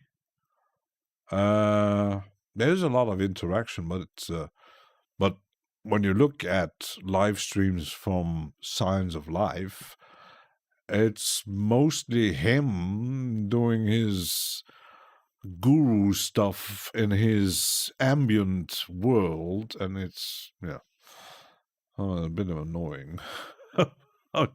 He might be a nice guy, but he can be a lot of annoying. Well, it's tough for many new streamers. What do you do between watching and chatting? Because a lot different when you have three. Yeah, because when you start streaming and you don't get every time many people. I know when Andy did his live streams, he had 3, 4 people, 5, 6. And then suddenly there were 30, 40, 50, 60. I was like, wow. But you also have, Odo knows him. He started doing also tutorials on Bitwig and even professional courses. And he is still active, but I'm not sure he's trying to build some kind of business with tutorials and master classes about Bitwig, and he still streams sometimes. His problem, I told him when you're streaming, if you really, because his idea of streaming was actually, okay, I'm doing stuff and explaining stuff in Bitwig, how things work, and then he was doing his thing, and the problem was when he was explaining and doing his thing, he talked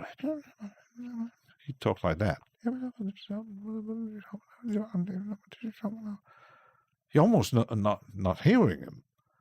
I said, why are you mumbling when you're doing your live stream? And he said, yeah, sorry, but when I'm streaming, I'm mostly just talking to myself.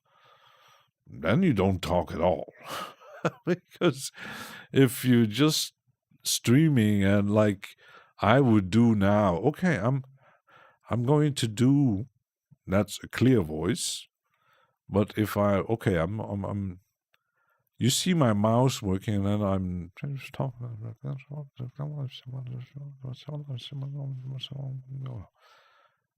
I think many people would stop watching.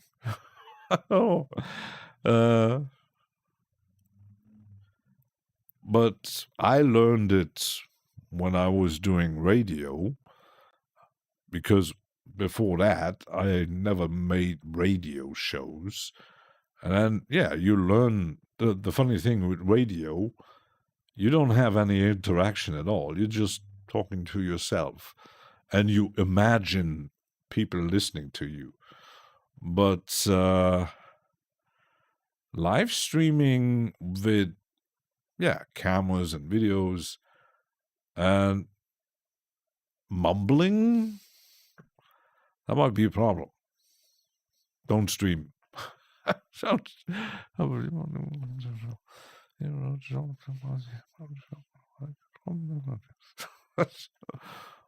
Okay, what? That's kind of, you don't really know what's going on. So, yeah. I know a few non-functioning you guys have to stop everything else and talk to themselves to get something on. They should do exactly what they just said. Don't stream. Yeah, might. But not just with streaming.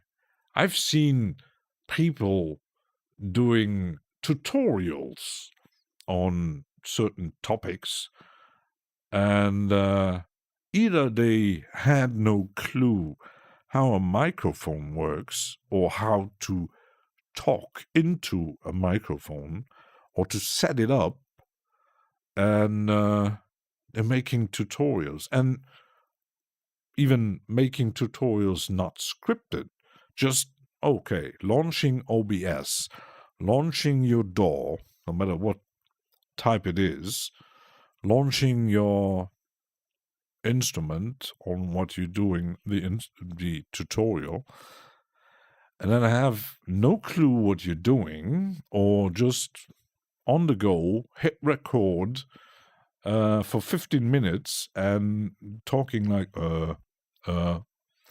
let's do, you have to, then you gotta pause for 5 minutes. Let's open this. That's not a tutorial. Just forget it. When people watching this, you watch it like, you gotta, maybe older people have a longer attention span. You watch like 1 minute, 2 minutes, and you said, okay, move on, both, close it. What happens if I stick my finger in the light socket, folks? Yeah, you clearly see and hear that they have no clue what they're doing.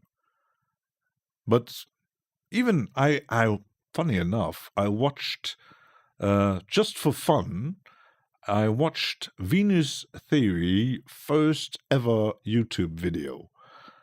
and it was quite fun, actually. He came kind of prepared, but you seen, okay, it's my first video. I'm a bit nervous what I'm doing, but he knew his stuff, even though it looked totally different when you look at his recent videos. It's more, it looks professional, but his first one was some mustache guy sitting in a mostly empty room with some room treatment and trying to do a tutorial. But it's kind of and then you get, funny enough, when you have other guys where you see the person, they always talk with the hands, explaining stuff. Okay, I'm doing this. They can't sit still. It's like room treatment. Yeah, room treatment. But the thing is, no matter what you do in what domain, some people, they think it's easy to, they buy cameras and gear and stuff. Oh, that's not Italian. Gear. But they have no experience actually. It's like talking in public. You got people in chat, and you're interacting with these people. And if you're a bit like an introvert, or you get distracted a lot, so yeah. That's why maybe a lot they start doing videos or streams, and then they see, oh, it's going nowhere. And then, why am I doing this? It's not, it doesn't give me something. Why am I doing this? And then it's like, I was actually surprised. He posted a video on Mike's Discord. He had a YouTube channel, and suddenly he was doing a lot of live streams, and suddenly, poof, channel was gone. I said, what the heck? What? Because he was streaming and actually no one's watching. Because, yeah, the music was a bit weird, and but he was kind of forcing to get people, but doesn't always work that way. You can, on any platform, stream for months, weeks, years without ever having actually people watching anything. Maybe you get one or two suddenly popping up. Oh, hi. And then we never see them again. And then you get people maybe popping up one time and then never see them again. But you don't. There are some. There's a German guy who has a channel mostly focused on OBS technical stuff, and I think he does this professionally because he got a lot of viewers. But he said, when you start, don't expect to get a lot of people right away. If you have the intention, I'm going to stream, and the first stream we're gonna have 200 people watching. Nope, that's not how it works. You have to. I seen people on Twitch starting very small, and over years, you get the people building a community and growing more. And then, of course, you got the raid function. But building a kind of community, I know for myself, grabbing maybe people that are more interested in hardware that might get more bored if I'm just launching my DAW. Live stream around normal compressing dialogue with ear training. Ear training doesn't work with me because I'm half deaf, and I think I didn't watch the video yet. Juanches made a video about double compression in Reaper. I have to watch it. I'm still not really getting that compression and sidechaining stuff. Remember to smash that like button. I could say like some does it. Smash the whole elbow on the like button, people. Smash it whole elbow. Like and subscribe. Subscribe to my channel. Hit the bell to get notifications. I'm happy that actually people watching my pretty boring stream and me talking all kind of stuff. But I could also stream just for myself and then maybe have one actually watching, not talking much. I still could just make a production stream and blah blah blah. Preparing compassion tutorial for agents, but didn't have a feeling it's ready yet. I didn't watch that 10 hours thing on compression. Because when I could activate it, the downside, there is like in the slicer, I got a compressor. And this morning I was kind of experimenting a bit because the downside is, yeah, you got effects here, but there are no numbers. And there is no shortcut to actually see any numbers. It's just by ears.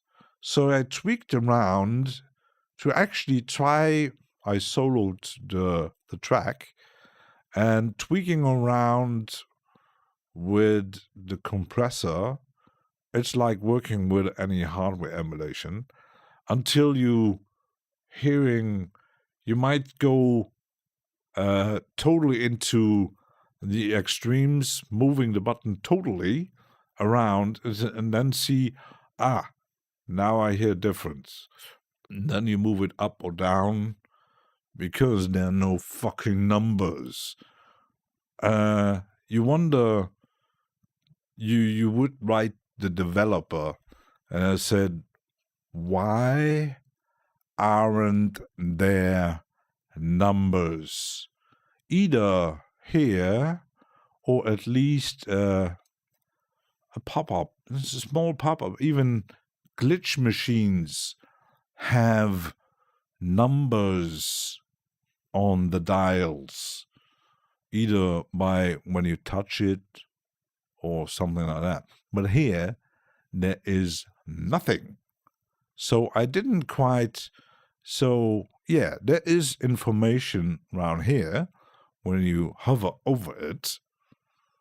But, yeah, changes the lo-fi mode. Yeah, what mode is that? I got 4 modes.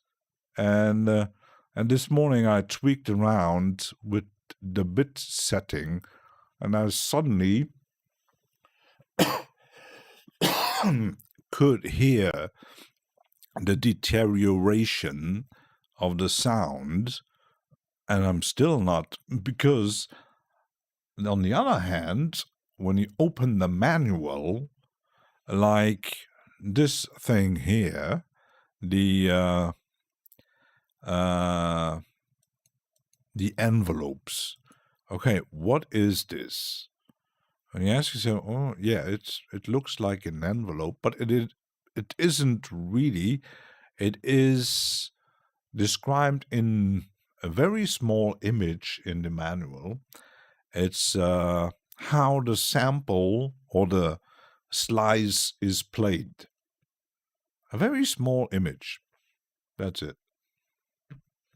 And then you ask yourself, I could actually... That's why I made the sample. Did you get it? No? Then read the fucking manual. That. Why make a manual like Robbie showed yesterday on SOR? Why make a manual when you don't really describe the details? You develop a plugin, a software, so the developer knows what it's doing. Why don't you write it in the manual? Just a few lines, or include a help system? No.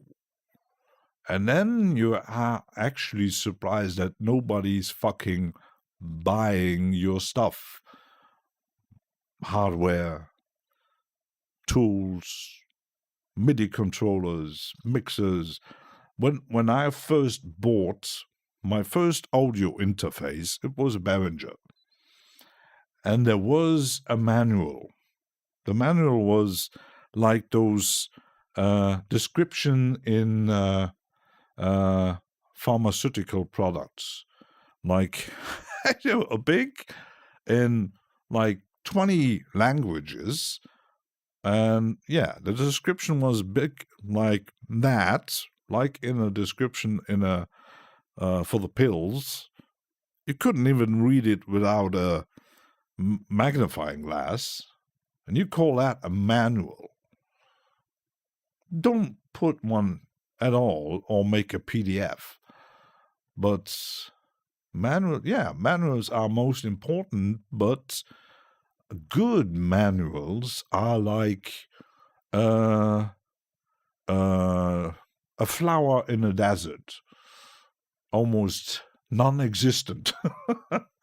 Sometimes, and Odo knows, there are companies and developers who really dive in making good manuals, but sometimes you got developers making manuals. You get, what the fuck is that? You got like 10 pages with how to install it if I wouldn't know it. Okay. How to install a VST or an AU or whatever format. Everybody knows. Maybe if you're just a total ignorant beginner, you might not know how to install a plugin, especially if it has an installer. You don't need 5 pages describing how to install it and where to install it. And then you got 2 pages, okay, a description what the plugin does. Okay, it's a and then, yeah, you got the names of the company and the developers, and yeah, and that's it. I could open a very catastrophic one. Like, let me check on my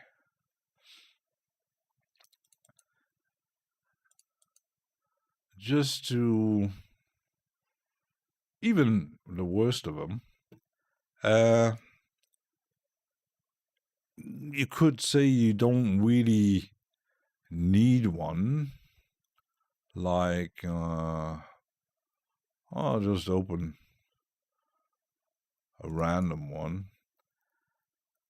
This one has 105 pages, but yeah, that's a bigger one, but they're mostly all the same. with plugin settings, license panel, stuff like that. Look at it. But then you got this. It's in every plugin the same thing. If I open another one, the same thing. There's no description what the plugin actually does. Oh, I am thinking you're talking about Bitwig Man. I had downloaded the Bitwig Man. I was going through it and I said, oh, yeah, it's my PDF app said almost 500 pages. And I said, okay. But I'm still missing a lot. And when you look at it, I could actually just, let me launch one from Melda. No matter what, even the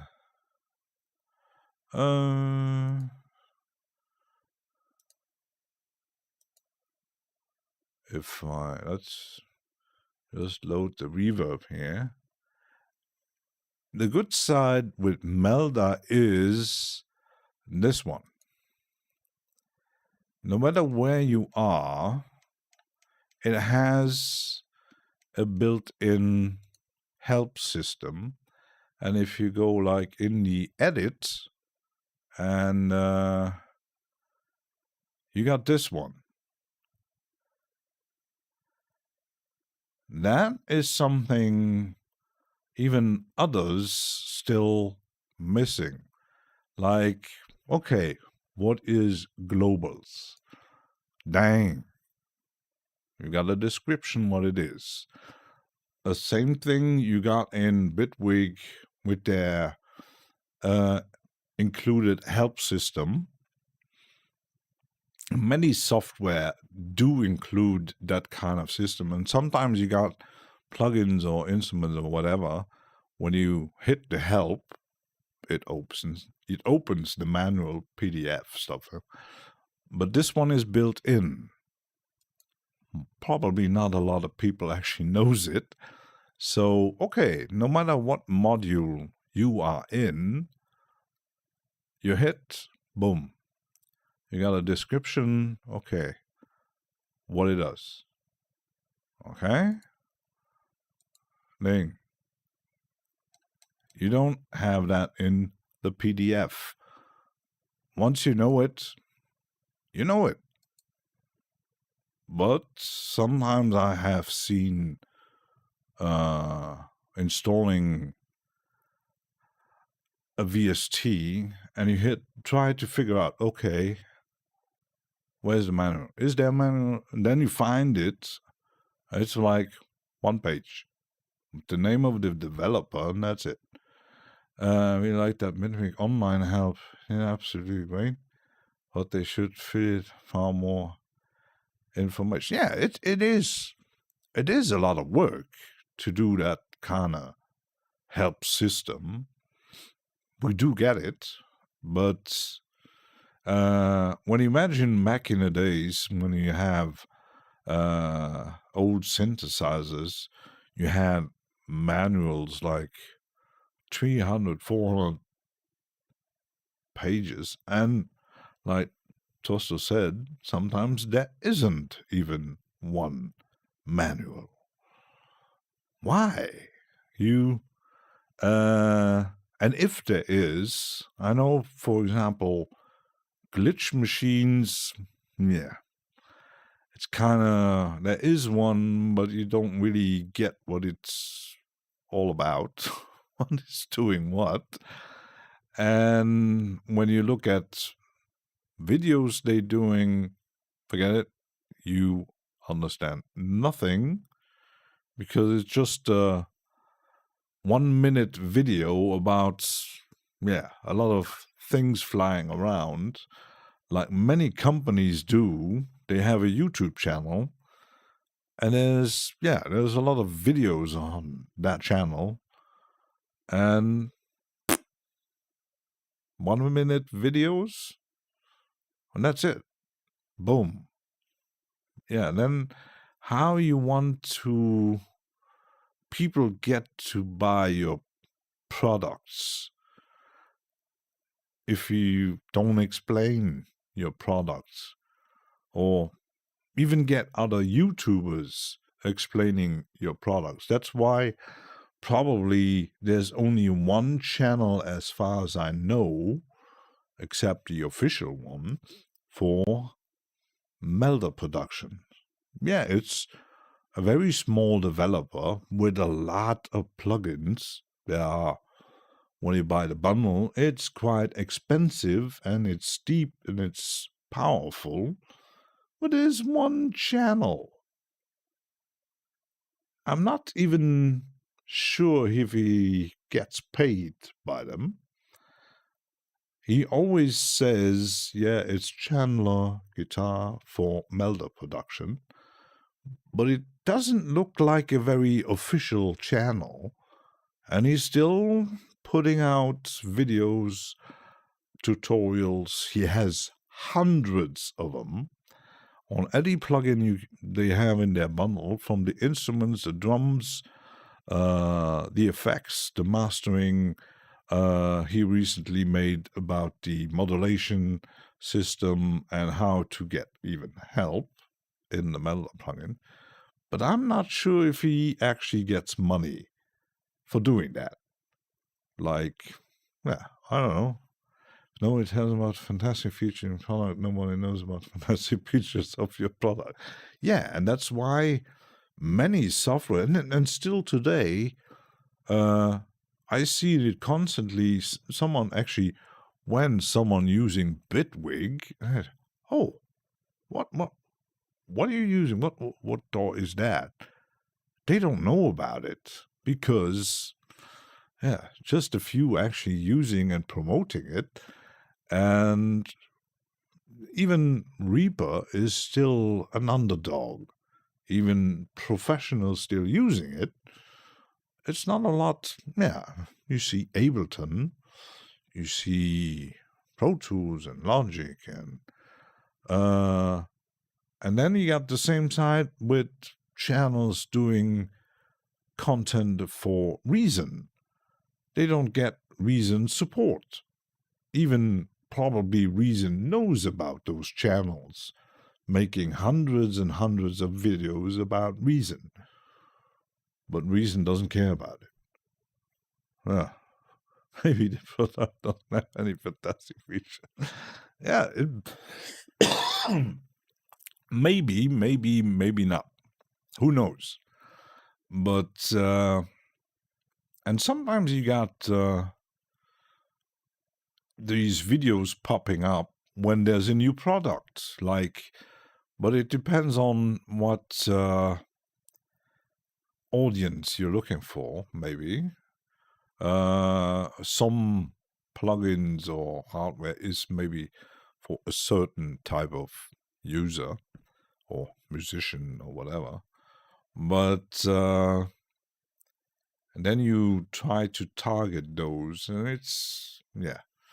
Pop out and pull up my. Craig doing. Nobody. Yeah, but there are a few developers trying to get the attention, and it's slowly changing.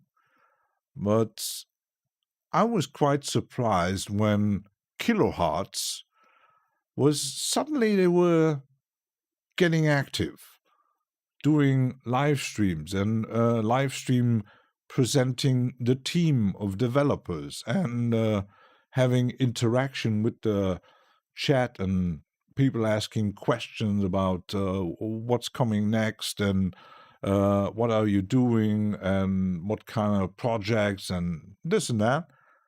And then suddenly, poof, they stopped doing it. Why? Nobody really knows. Even normal production of videos, you sometimes there are some shorts popping up, but that's it. Their Discord is mostly inactive, and then you ask them why they do it, and they want people to actually buy faceplants. If you don't do really promotion, except on a few underground YouTube channel that you're using faceplant to do sound design, you won't be selling your product a lot.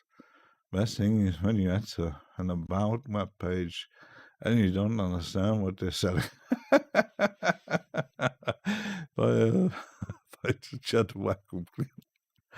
Yeah, but it's kind of strange. But when you got a company, you kind of understand, like, I didn't even, I heard about one product, but I thought it was actually Plugin Alliance, and then I found out it's Tree Body Tech, and Tree Body Tech is Chinese. But yeah, they even have in detail videos. Their homepage is pretty interesting, and yeah, and for a Chinese company, it's actually pretty.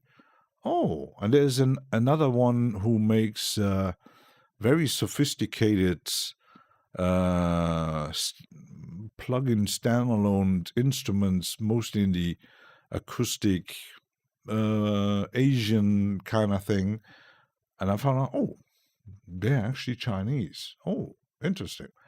And many others, but if you don't do promotion, it's like any other product, you disappear. And especially these days, if people don't constantly hear about your product,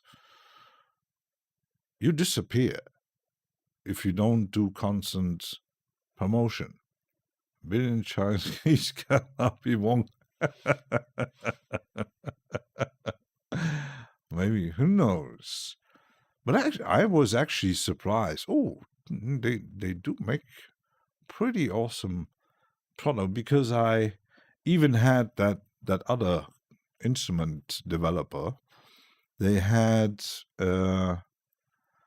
they made a video, or I think on Facebook I seen one, and I did do comments, and I did get an answer, because I was asking about the MIDI stuff, and they said every one of our instruments has a very sophisticated built-in MIDI editor. And I was like, I know they're not cheap. They have guitars and bass guitars, and recently they made drums, like the Chinese or Japanese drums, pretty. But when you look at the MIDI editor, you don't even need a DAW. It's almost like the Tonecraft drums stuff. Very sophisticated. If you really need such an instrument, you would rather buy this than any others where there is no description or pretty bad development or buggy. So it's a bug with features.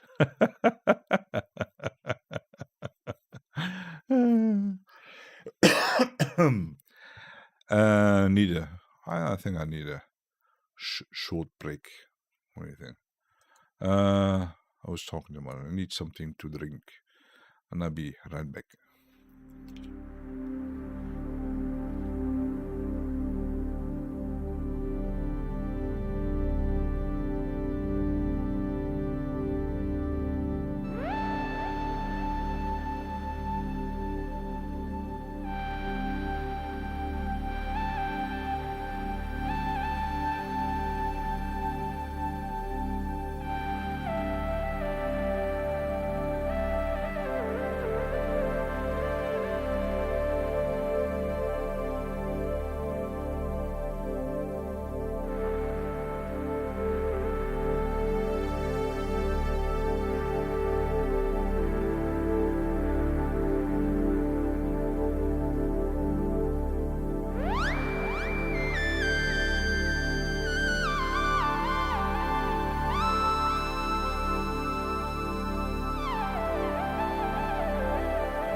I'm back. Woo. Uh,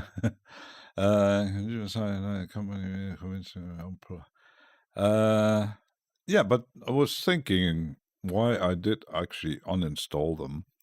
Like Acoustica, they make very expensive hardware emulations, but once this morning I launched, it looks like a saturator or compressor, an all-in-one free tool.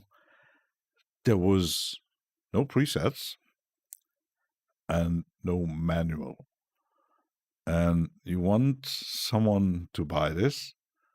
Sorry, no thanks. No manual. Why? How can I figure out what it does when there's no manual? I know some companies target I think Acoustica mostly targets the professional market who might not invest in a lot of hardware and doing mostly software stuff, mixing, mastering in plugins. And they might buy these because, they know the hardware or where it comes from, but the hardware you don't get anymore. And then you buy a software version of it. And as an audio engineer, you get what it does. But the biggest market, I do think, is in the home user these days. You got so many, I wouldn't even call them, back in the days we called them bedroom producers. There might be millions of them. That's mostly the people who buying your products, your DAWs, your plugins, your mixers and synthesizers and audio interfaces, not the professionals. The professionals are a very, very small target to sell your product. The musicians, well, there's a lot of them. Professional musicians are already quite a few less, but you got a lot of home musicians. And not all professionals, everything you could learn about. Yeah, but even when you look at some channels where you know they're professionals and they're doing their business and they're doing whatever content they're doing, no matter what they do, they have to figure out the product too. So, like the guy from Poland who does a lot of plugin reviews, he has to get the product and play with it. It's like Robbie from ProSynth Network when he receives a synthesizer and he can't figure out, okay, how does this thing actually work? And imagining, wait, there's no manual, or it has 2 pages. How I'm going to review this? So, yeah, and that's a bit annoying when you get this kind of crazy stuff. Let's get rid of that. I might, maybe, let's stay in the melder stuff, mixing. I did make a folder, total. Want to add, there is spectral, the, I only add the VST,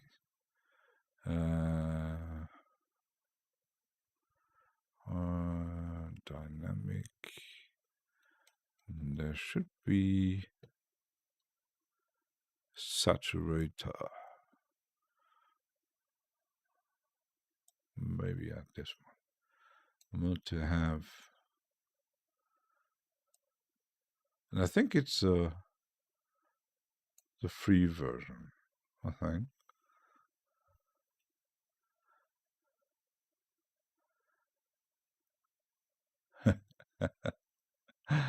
Craig doing, he's still looking. It's for the Craig. It's for the views. I'm quite often when Andy is streaming. Sometimes my mum comes on Saturdays to have a coffee and eat some cakes and stuff. And yeah, she arrives mostly at 12. Yeah, I can't watch Andy streaming, so I just leave the stream on and I'm lurking and get the views up. So even though I'm not actively in the stream. So let's see. Can I figure out how this thing works?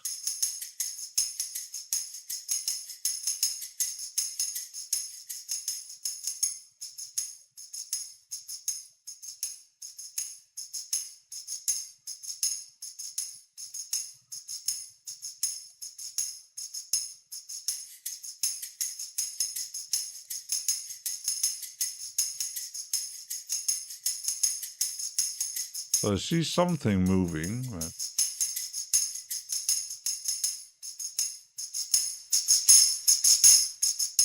skipping. Maybe too much.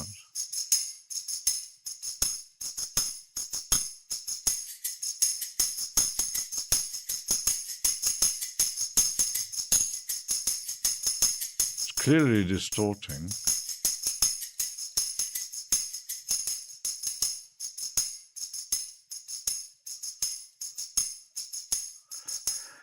A generator for additional harmonics. After the Saturn.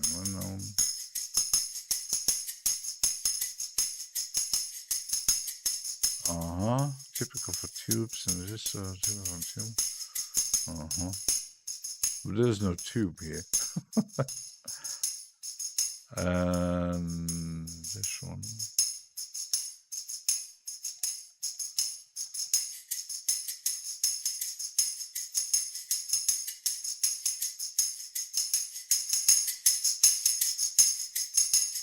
Maybe just add tiny.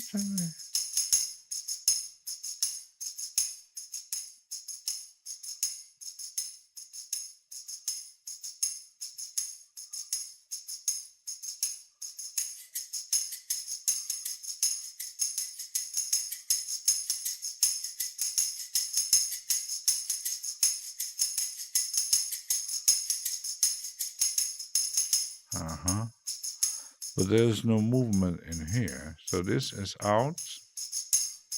But there's no really...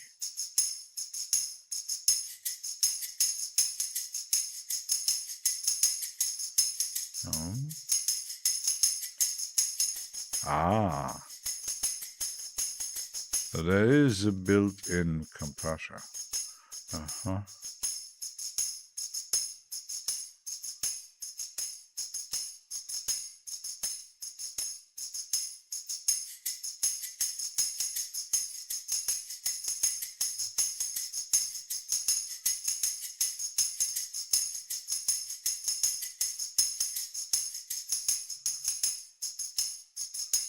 I'm slowly getting the technical.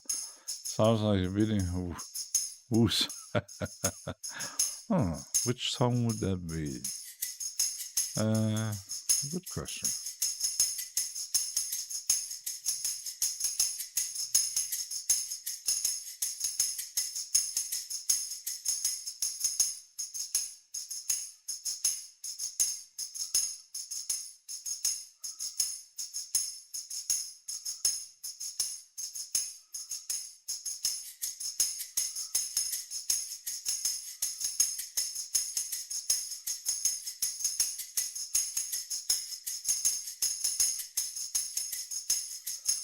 the scaling is a bit confusing, especially you don't really know what this thing does.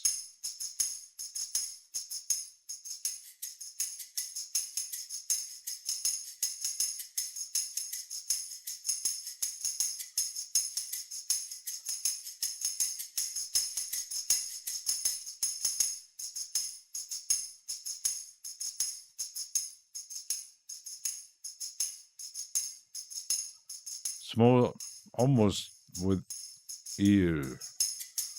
And my ears are bad.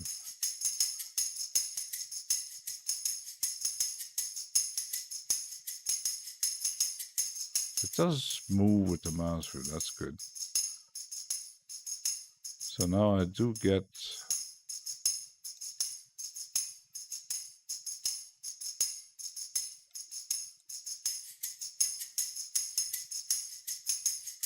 just want a bit of him moving.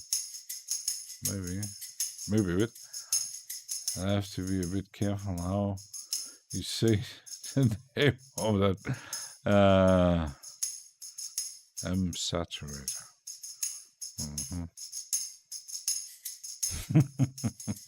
Magic bots, yeah. Oh my goodness, that has been a very long time that I didn't hear that one. Oh my goodness.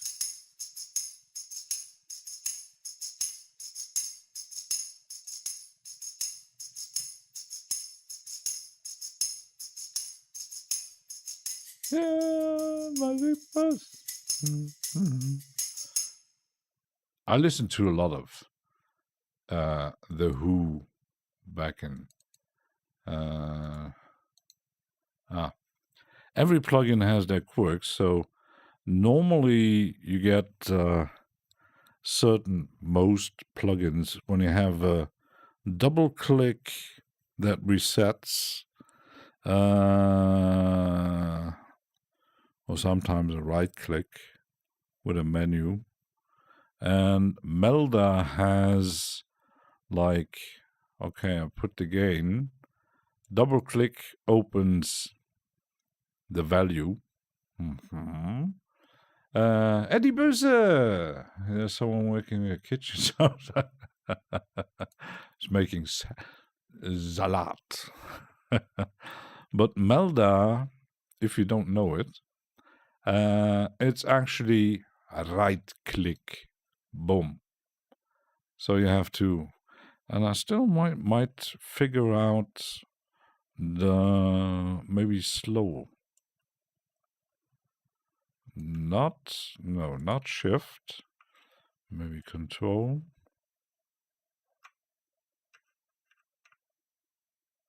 I think it's control. Okay. Yeah, control is a bit more. Yeah, otherwise you just double click and put one. Okay. And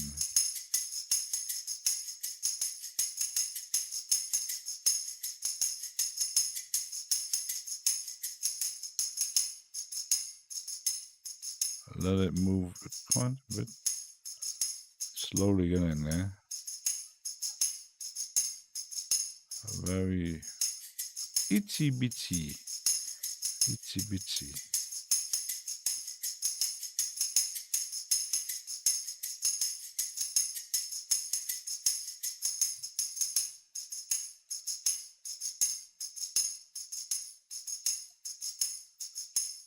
Because this you can't change. Very, very small. Yeah, I'll figure it out. Right click, boom. It's a technical term.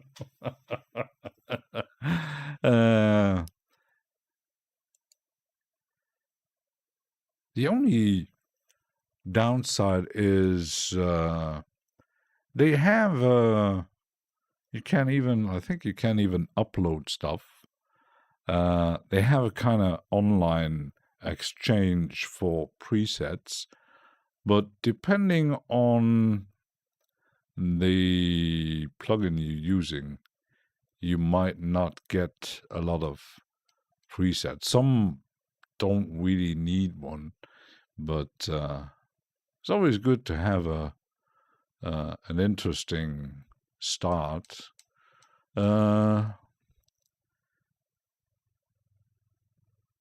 Basic saturation. Drums will love this. Just load one.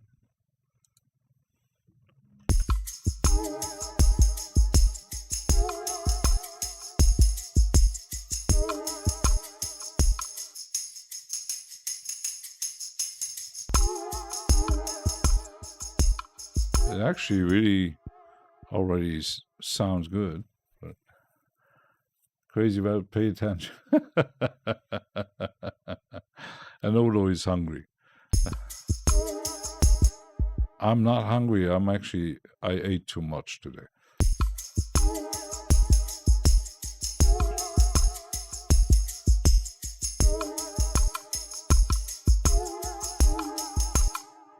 I'm going, let's see, I'm on in the folder anyway.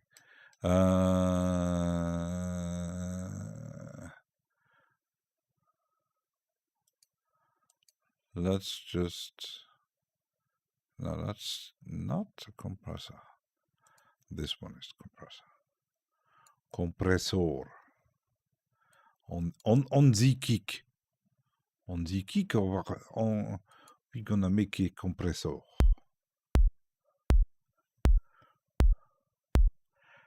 And I'm still thinking that even though I did put the style into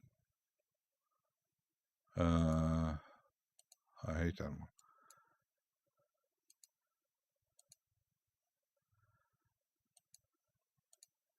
Because this, I think, is the default.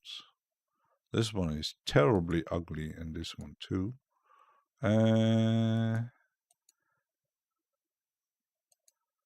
This one is terrible.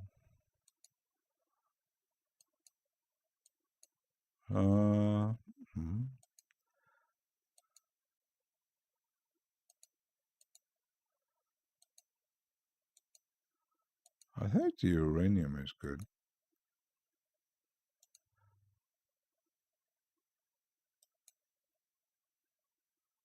Yeah, I might go.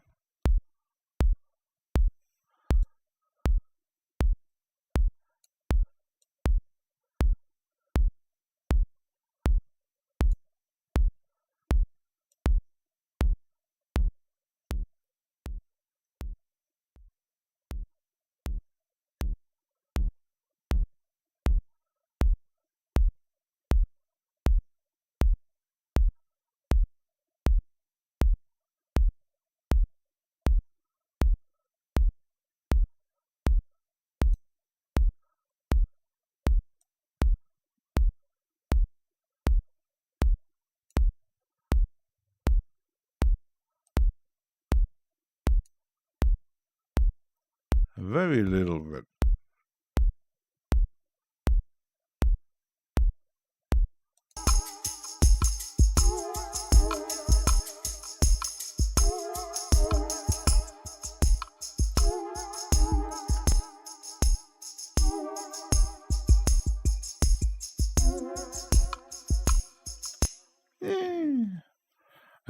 Sunrise have a skin that you call terrible.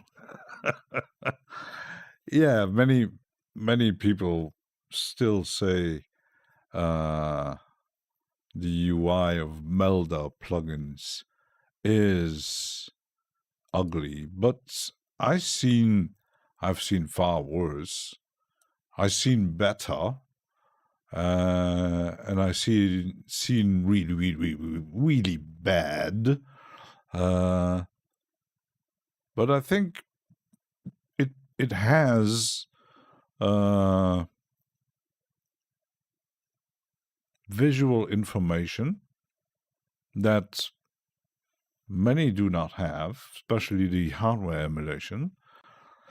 So you pretty much know once you have, you get to know them, you starting to know how they work. And they, I must say, I prefer functional over pretty. Yeah, but it depends on how you define pretty.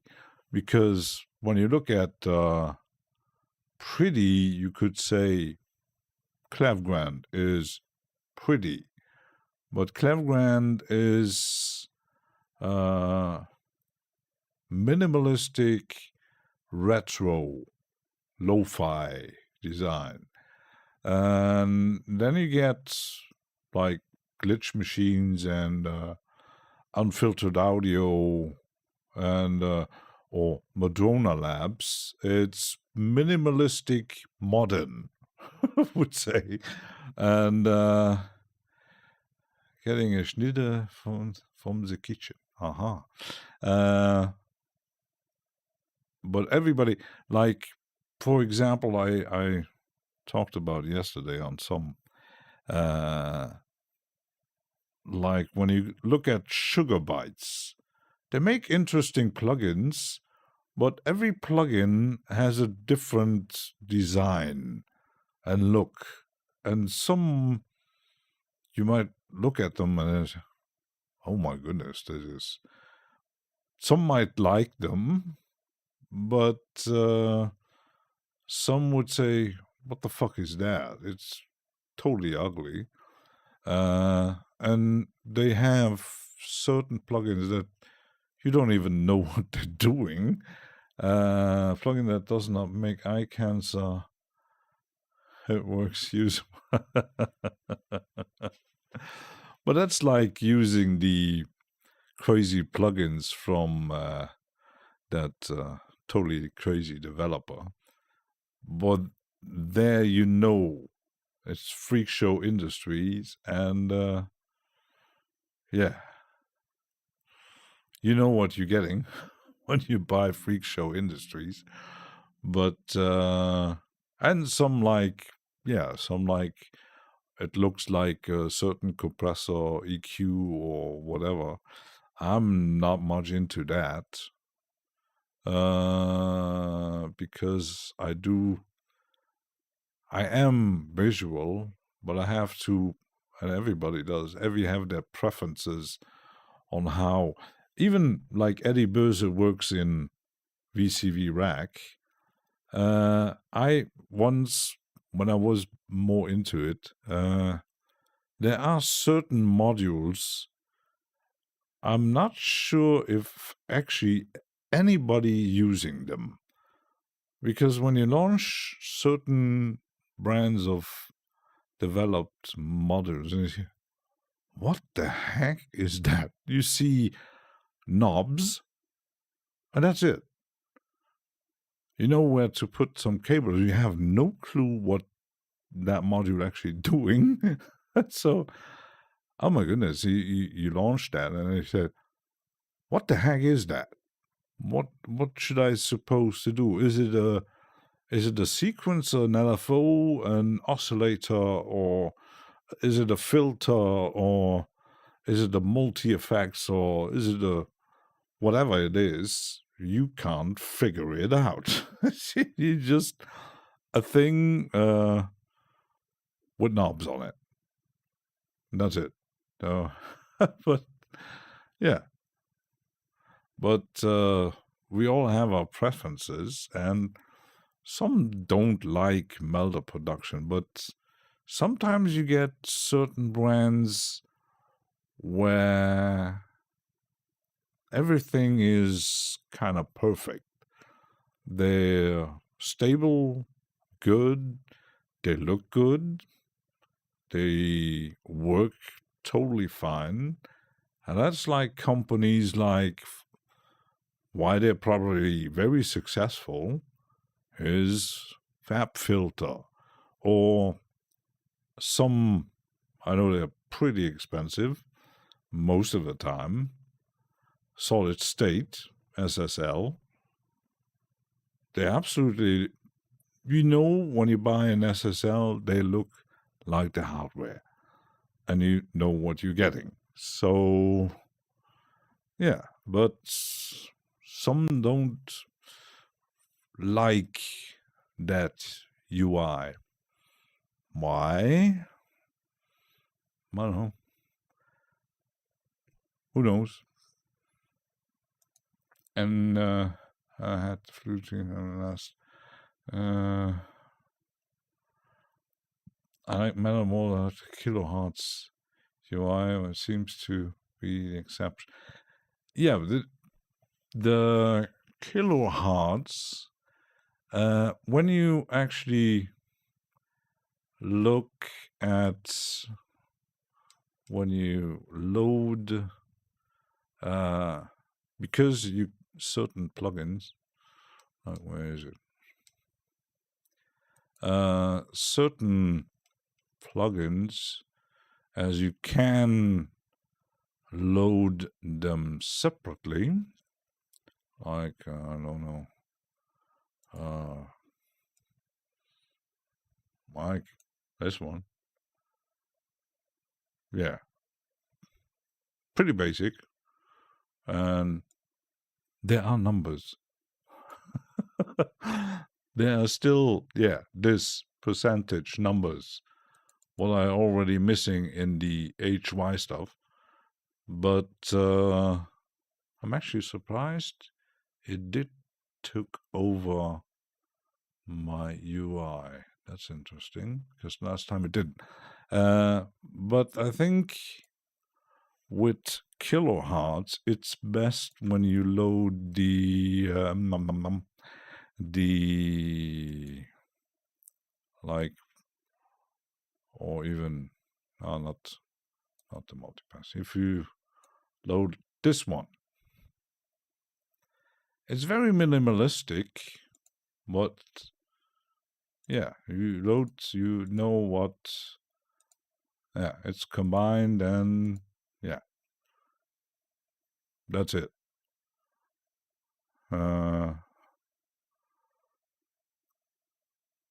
And you can change the design of it. Now, I've seen actually kilohertz UIs that looked absolutely terrifying because someone put images of cats in there. I don't know. It's just, oh my goodness. But yeah, you can change them. That's good. But I know you can tweak the colors of the Melda UIs, but I don't think you can change the button and stuff. It's only decide how long you need to cope. I had too many meals. 2M. I watch mini meals. I've never have mini meals. Never have mini meals. I could actually delete the HY slicer here. And I could load the compressor to here. So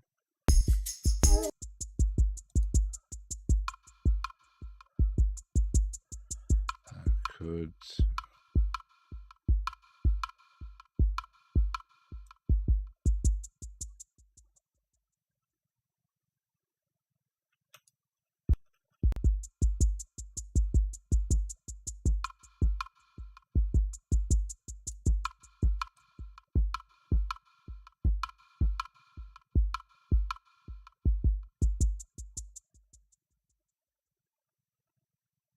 See, that's why I like visual stuff. Because sometimes you get the technical stuff you don't really know.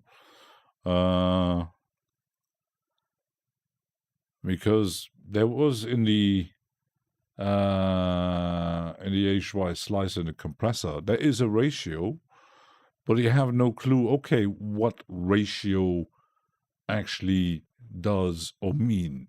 Here, you actually see the ratio there. See, 1, 2, 20. No. See? Okay. And this, the threshold, that little, no. This, you can't even move it with the mouse. You see what it does. 7, no. 1 hour less.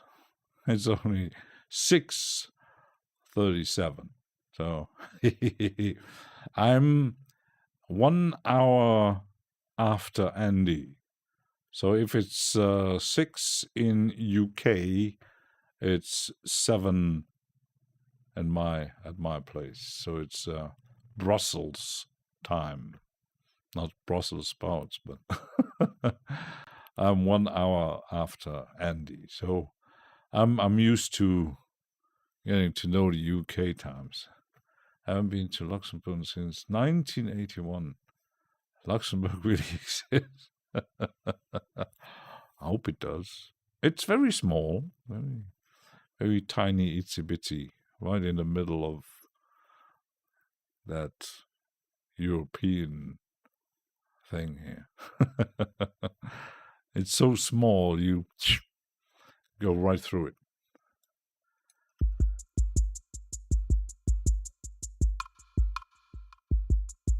The only downside is that would be nice to have a wave display here. But yeah, there's a sign channel. No, I don't see.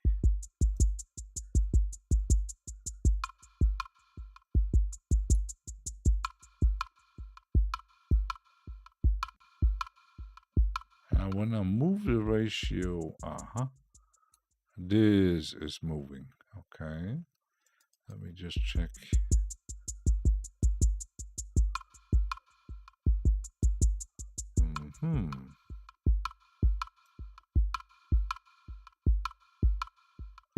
I don't want too much.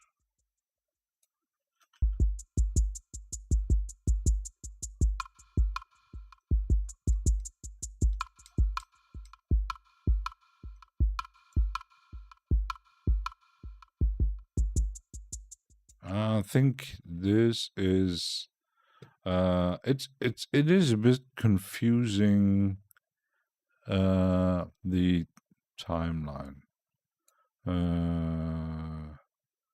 So this should be the volume, I think.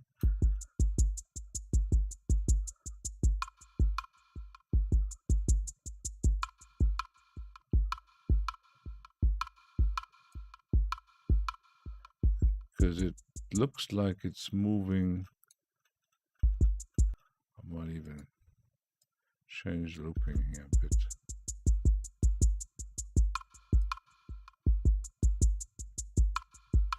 So that is, there should be a peak here. So that would be a bit more easy. Now it's moving.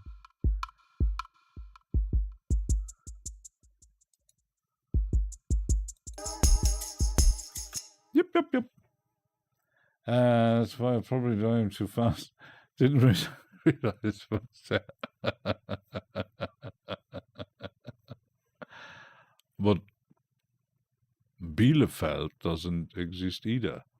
And that's right in somewhere in Germany, apparently. Just like Alsace-Lorraine. Alsace is quite bigger than Luxembourg, that's for sure. But they're a mixture of French and Germans in there, so. But Alsace-Lorraine, because just on my left side, it's what is it called? Meurthe-et-Moselle?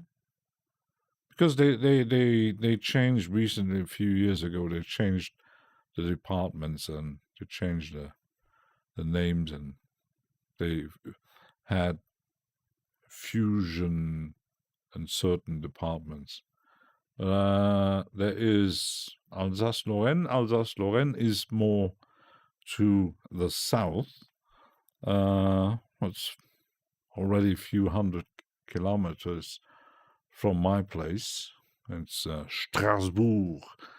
But there's Meurthe-et-Moselle, and there is the other, I can't remember the name. I don't know, because it's 54 and 57. Now it's called Grand Est, almost.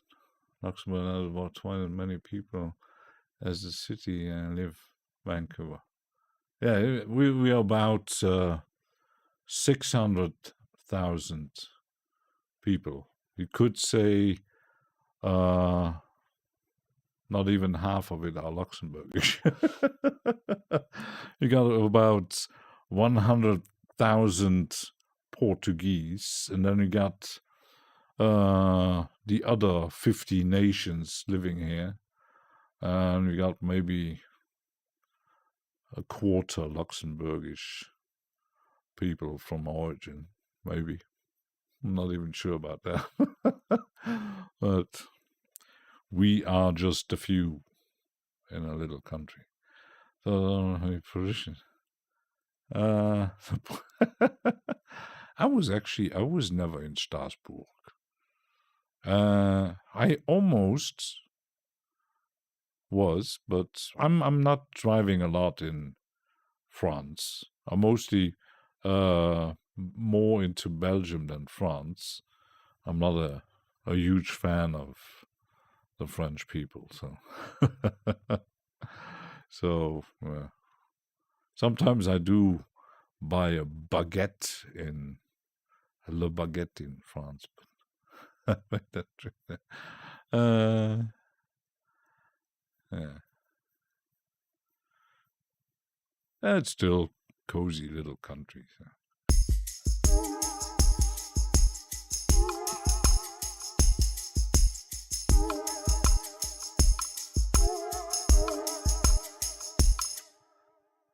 So even though I didn't finish a track for once, because I actually wanted to go much slower, we actually made something.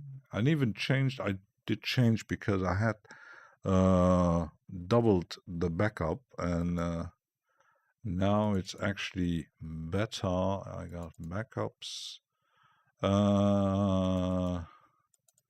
and it makes autosaves for sure. That's already good. Voila, that's working. Wait that tweet. Wait that tweet. But yeah, we talked about manuals. I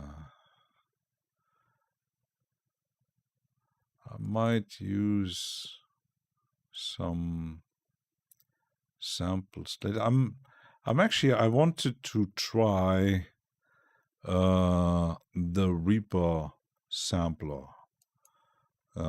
next time, because yeah, I had to get rid of the other sampler. It's called just a sampler, but it created a huge load of problems in Reaper when rendering or freezing, and I don't know why. Is it because the rendering freezing is maybe in a certain audio format, or because I couldn't figure out to change that actually. There is no, I don't know if Will knows it, because recording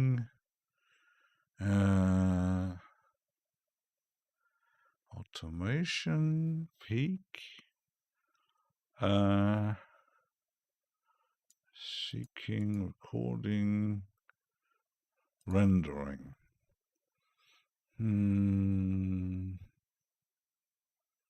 But that's rendering.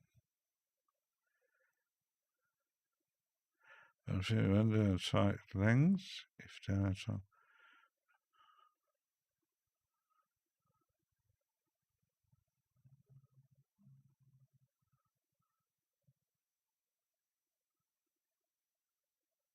which may be slow, but I don't see any thing to change.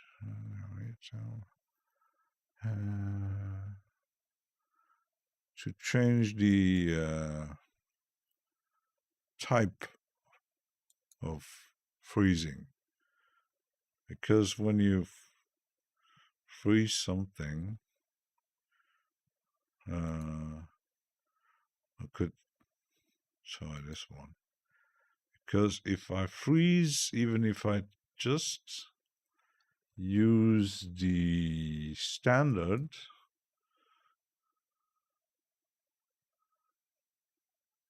I don't have any control. What's the question?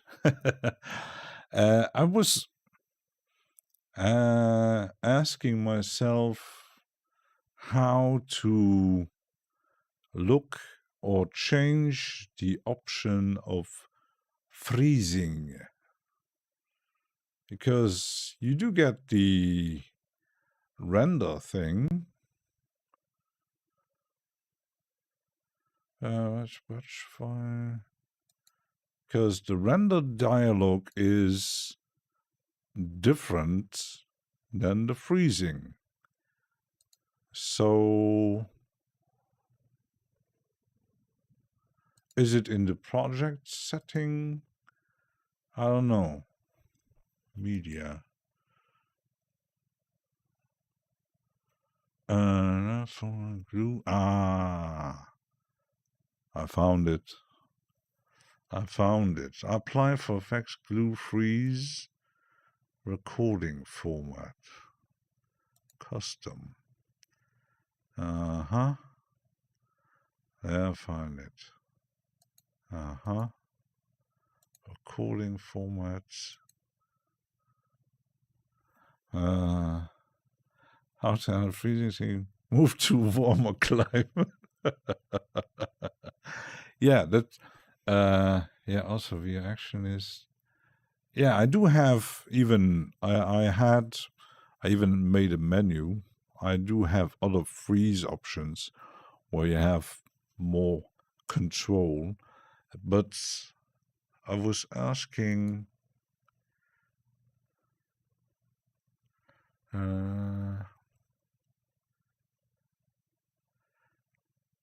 32 bridge large files.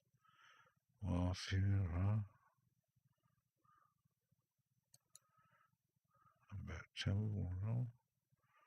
Texture. This, okay, recording format. I recommend it.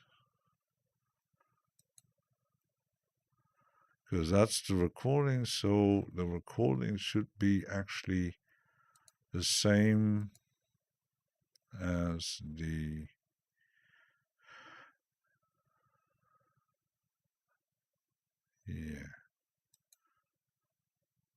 because let's see, if I look at the information,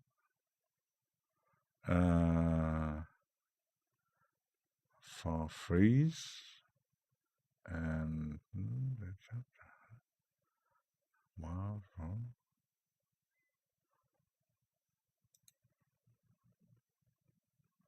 sample range. I think I might get it. I'm getting it. It's a product and offsetting or something. There is that's that's the thing with Reaper. You have, and that might confuse many people, because you got the project settings, you got many options that you can set as default. And as I am using, I even made a second one.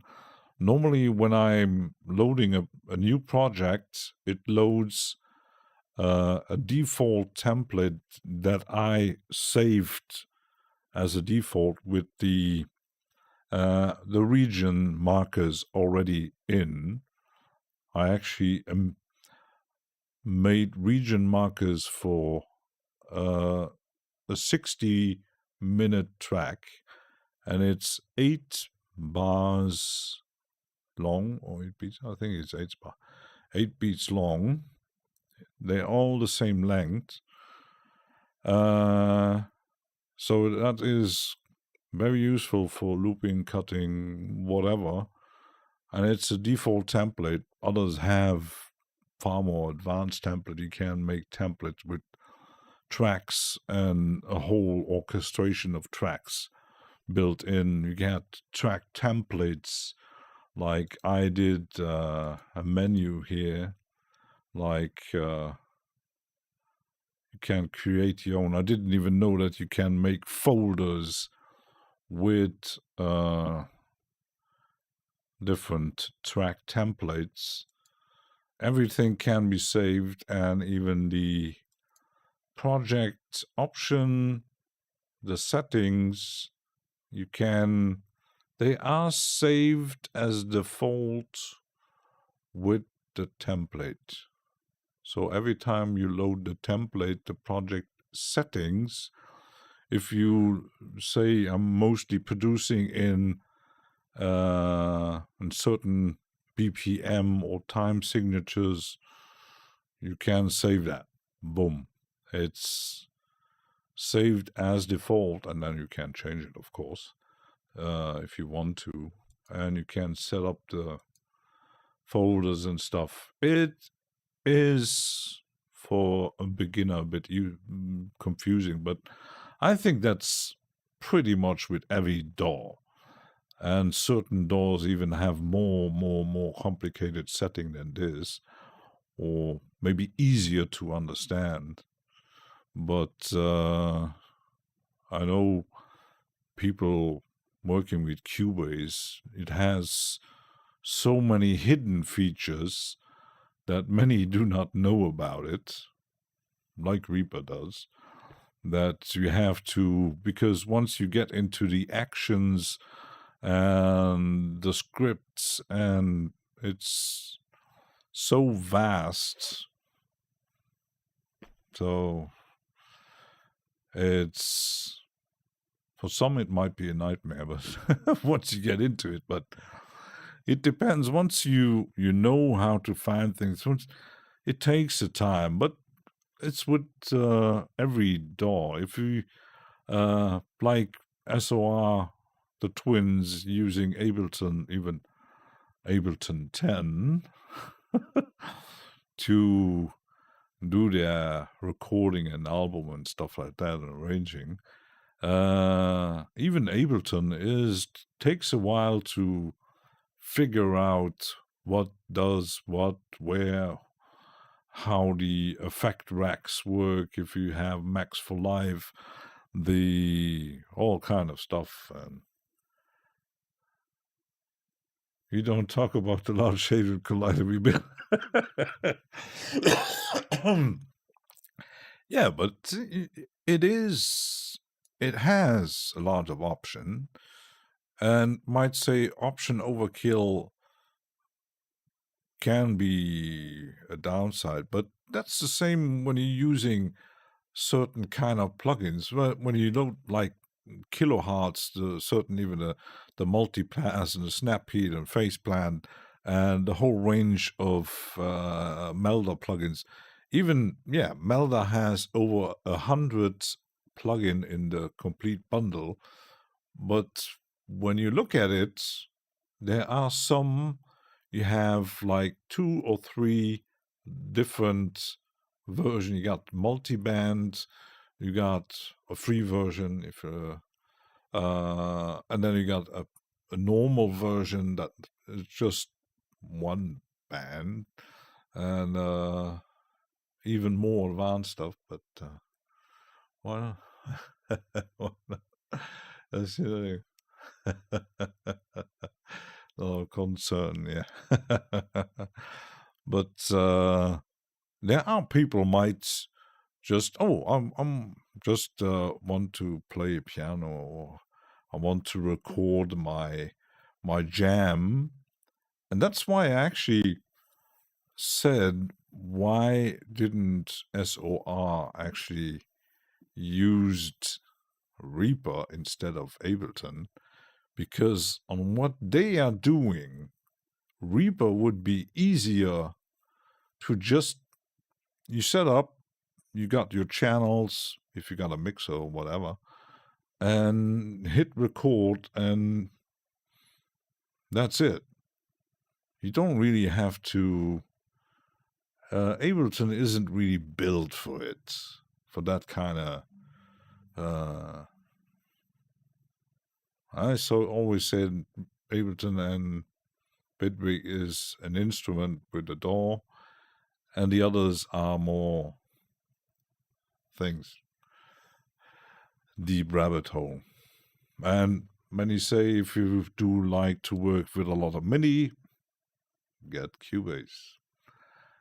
Yeah, it's more expensive, but yeah. Time to wrap it up. We talked a lot today, a very lot, but I did say let's get more into detail. It's not about just the music.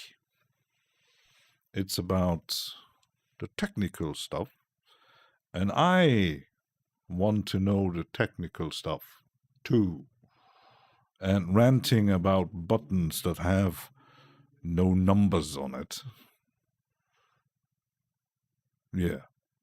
I might even rant more and making sending complaints to developers. Stuff. I would even invite certain developers watching my stream to hear my complaints. I like big buttons. Odo likes those one-button plugins. Real rant. I do have. I did get some for free. I have the. It's not the variety. Where is it? No, not Wave. I recently, because I always did get the Tech Evasion. Like this one is for Odo. It's a one button. Tech Evasion. You don't know what it does. And apparently it's a dynamic saturator. It has one button. Quality good, mix. Yeah, that's it. When one is enough, yeah. I do have a... Yeah, I did get the saturator for free, and there's the T-Punch, I don't even know. And they do have others. They're not cheap. And apparently it's a bit with... Apparently there's AI built in or so. I have no clue. Note off. Well, then you don't have no note. Might be not that useful if you put note off. So yeah, thanks for watching, and Craig, get a nap, and AR or RS, maybe BS. Maybe BS built in. Yeah, moo stuff. A lot of bullshit. And yeah, see you on the next one, probably Sunday, and live stream around YouTube. So, well, bye-bye. See you soon. Maximum duration, 10 seconds. Repeat, 10 seconds. Bye. Goodbye.